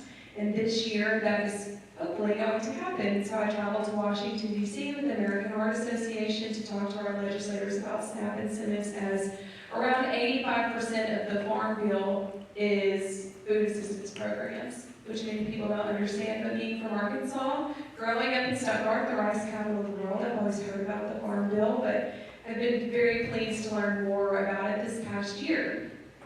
So that's where my advocacy work has taken me, and as Miss Arkansas now, I'm the official Goodwill Ambassador for the state, and I get to travel Arkansas talking to organizations, groups, businesses, students, all about food insecurity and how we can help our communities, how we can support one another in our initiatives. And I wanted to allow some time today, if y'all have any questions about work in your communities or suggestions or wanting to know anything about what being Miss Arkansas is like, I can take that question. Any questions? Okay. Tammy?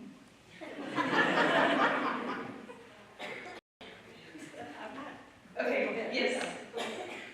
Hi, I'm Kenya Edmonds with the Arkansas Minority Health Commission. And so you mentioned that one of your classmates when you were in middle school was food insecure. So my first question is, how did you know, what made you aware that he was food insecure? And then secondarily, if for the students out here and the faculty, if they are mentoring young kids who have friends who are food insecure, how would you advise them to help that friend or classmate? So I recognized that he was food insecure. My parents both were professionals in our community, and they were late picking me up one Friday after school. And I noticed the boy from my class going to get a bag of food to take home for the weekend. He was a part of our backpack program.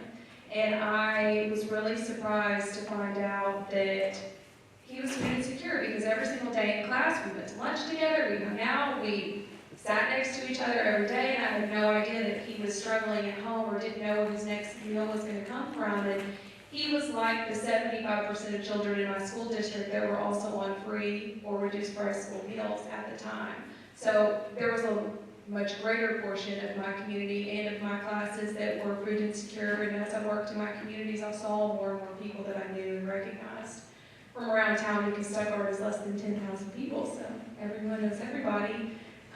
My suggestion would be, if you know someone who's food insecure, or say a child has a friend that's food insecure, especially from a classroom setting, ensuring that they are a part of free or reduced price meal programs, and that they are also a part of any type of supplemental programs like the backpack program. Various schools that I've been to across Arkansas sometimes will even do like home deliveries, because unfortunately, and I'm sure many of you are aware, there's a stigma that follows food insecurity, and many children don't want to talk about it. They don't want to be any different from their classmates. They don't want to be embarrassed.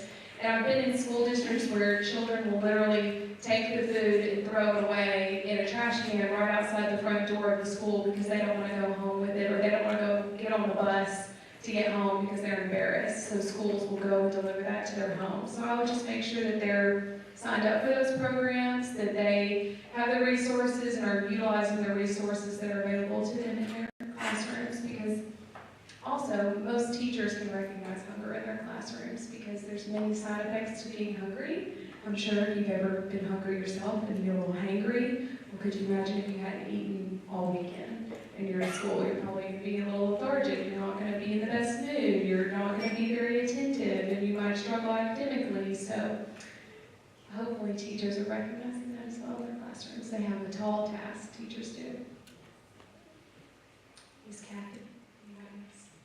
You came to Lobby Day, and then you testified before the Arkansas Senate on the school meals, the reduced price copay meal. A lot of people are reluctant to talk to their elected officials, and do you have any tips for the people in the room to help them overcome that reluctance?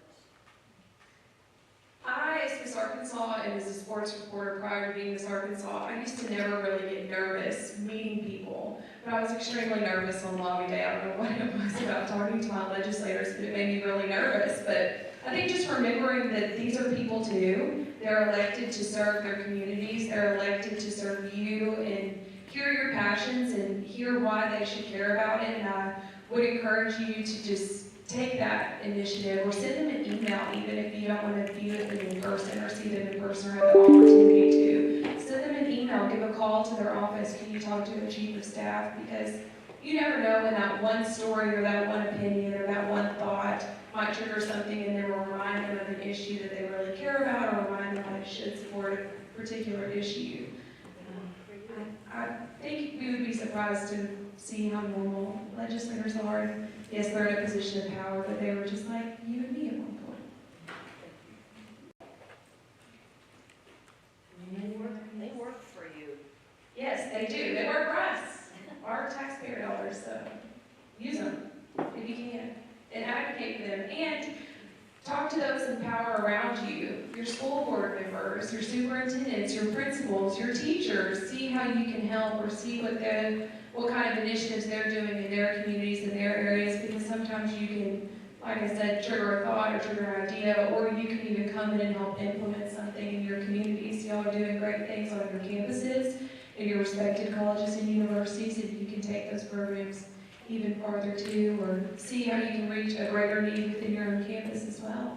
And I applaud you all for the work that you're doing because, you know, we've been college students before or been in our respected higher education or just high school students in general, and it's hard to be a student, but I can only imagine what it's like to be hungry and to be a student or caring for a family or being that support person for another individual. So I applaud you all for what you're doing. Thank you for being here. Anything else? Do you have any tips for building collaboration between student groups on a campus when there isn't much administration support to address hunger? Yes, I was a part of a student group. I was part of Group Life when I was in college, and actually our philanthropy was food insecurity. So that was a great in for us to want to volunteer, but maybe even incentivizing volunteer opportunities if you can, or reaching out to professors to see if they can incentivize, like, hey, can you give, I don't know, a couple bonus points if they come volunteer in our food pantry, or sending out flyers to individuals, going and speaking at various organizations when they have meetings, and then call your administration and say, hey, we have gone and we have visited 10 clubs, and of the 10 clubs, eight people now want to volunteer with us. Can you please, help us spread our message even more? I think that would be a great way, and just reminding people that you're there. I think it's sometimes easy to get lost in the clubs, get lost in the background of things, but reminding people that you're there, be as visible as possible, wear your t-shirts with pride, or just tell everyone, every professor that you have, or ask if you can put it in your local bulletin, if there's student notes in bulletins, emails, training to marketing on social media, any kind of contest you can do online. Just try to incentivize people to get involved as well.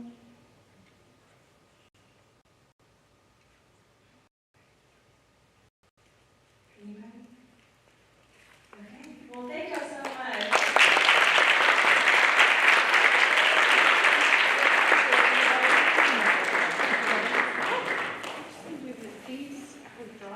Oh, but you can totally help. Yeah, that's for you. But you can give them away. Yeah, here. Help you here.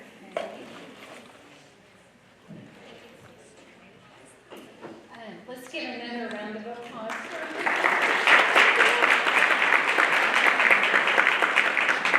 Thank you for your important message and how well you represent our state. Thank you. Really appreciate it. My name is Julia Garcia, and I am a volunteer for and a supporter of the Arkansas Hunger Relief Alliance. And I have the fun duty of doing giveaways today. I know you've all been waiting. But I just wanted to say that you all are the best of our state. And we hope that you will take back all you learned today to help your fellow students and your pieces, and you're the present and the future for working on the challenges of food insecurity on your campuses and in your communities. And personally, you are my favorite kinds of people. So thank you for coming today. So we are going to start with, do you want to start with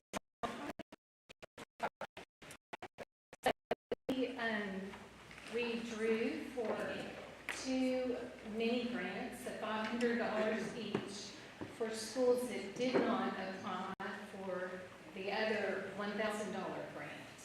So following this, you'll go out and go to the left for your check presentation, and those schools are ASU Newport,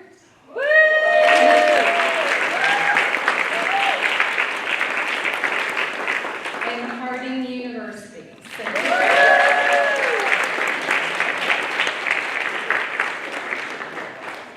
And our kitchen winners, kitchen kits are Jacamia Simmons,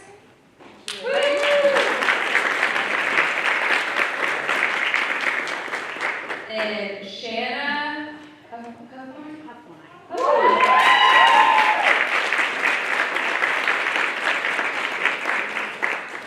our gifts, are we ready? Gift cards. Kristen Young, UAS.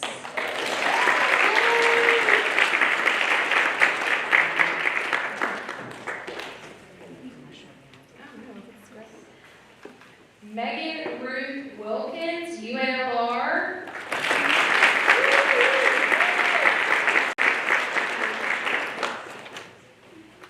Tucker Lovell.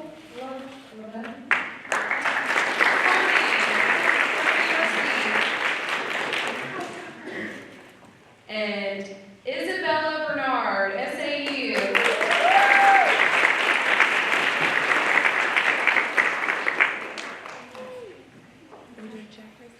Yeah, we'll be doing check presentations, but Julia, do you want to name the pantries that we are awarding the $1,000, there's such great info.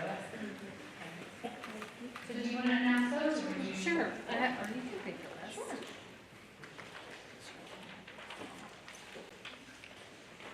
And they need to, yes, okay. So as soon as we're done, the ones that have been awarded the grants, please go out these doors and to the left to the media screen, and we're gonna have check presentations and pictures.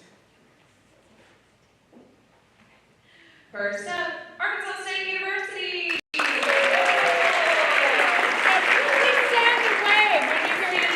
Yeah, wolves up, wolves up.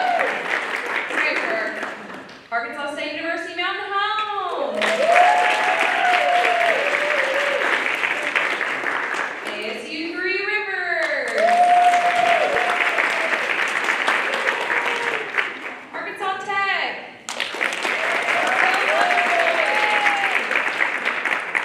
Lyon College. National Park College.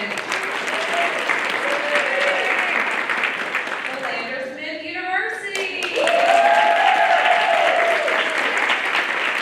SAU Magnolia.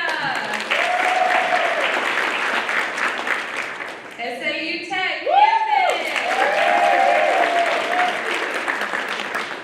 UAMS.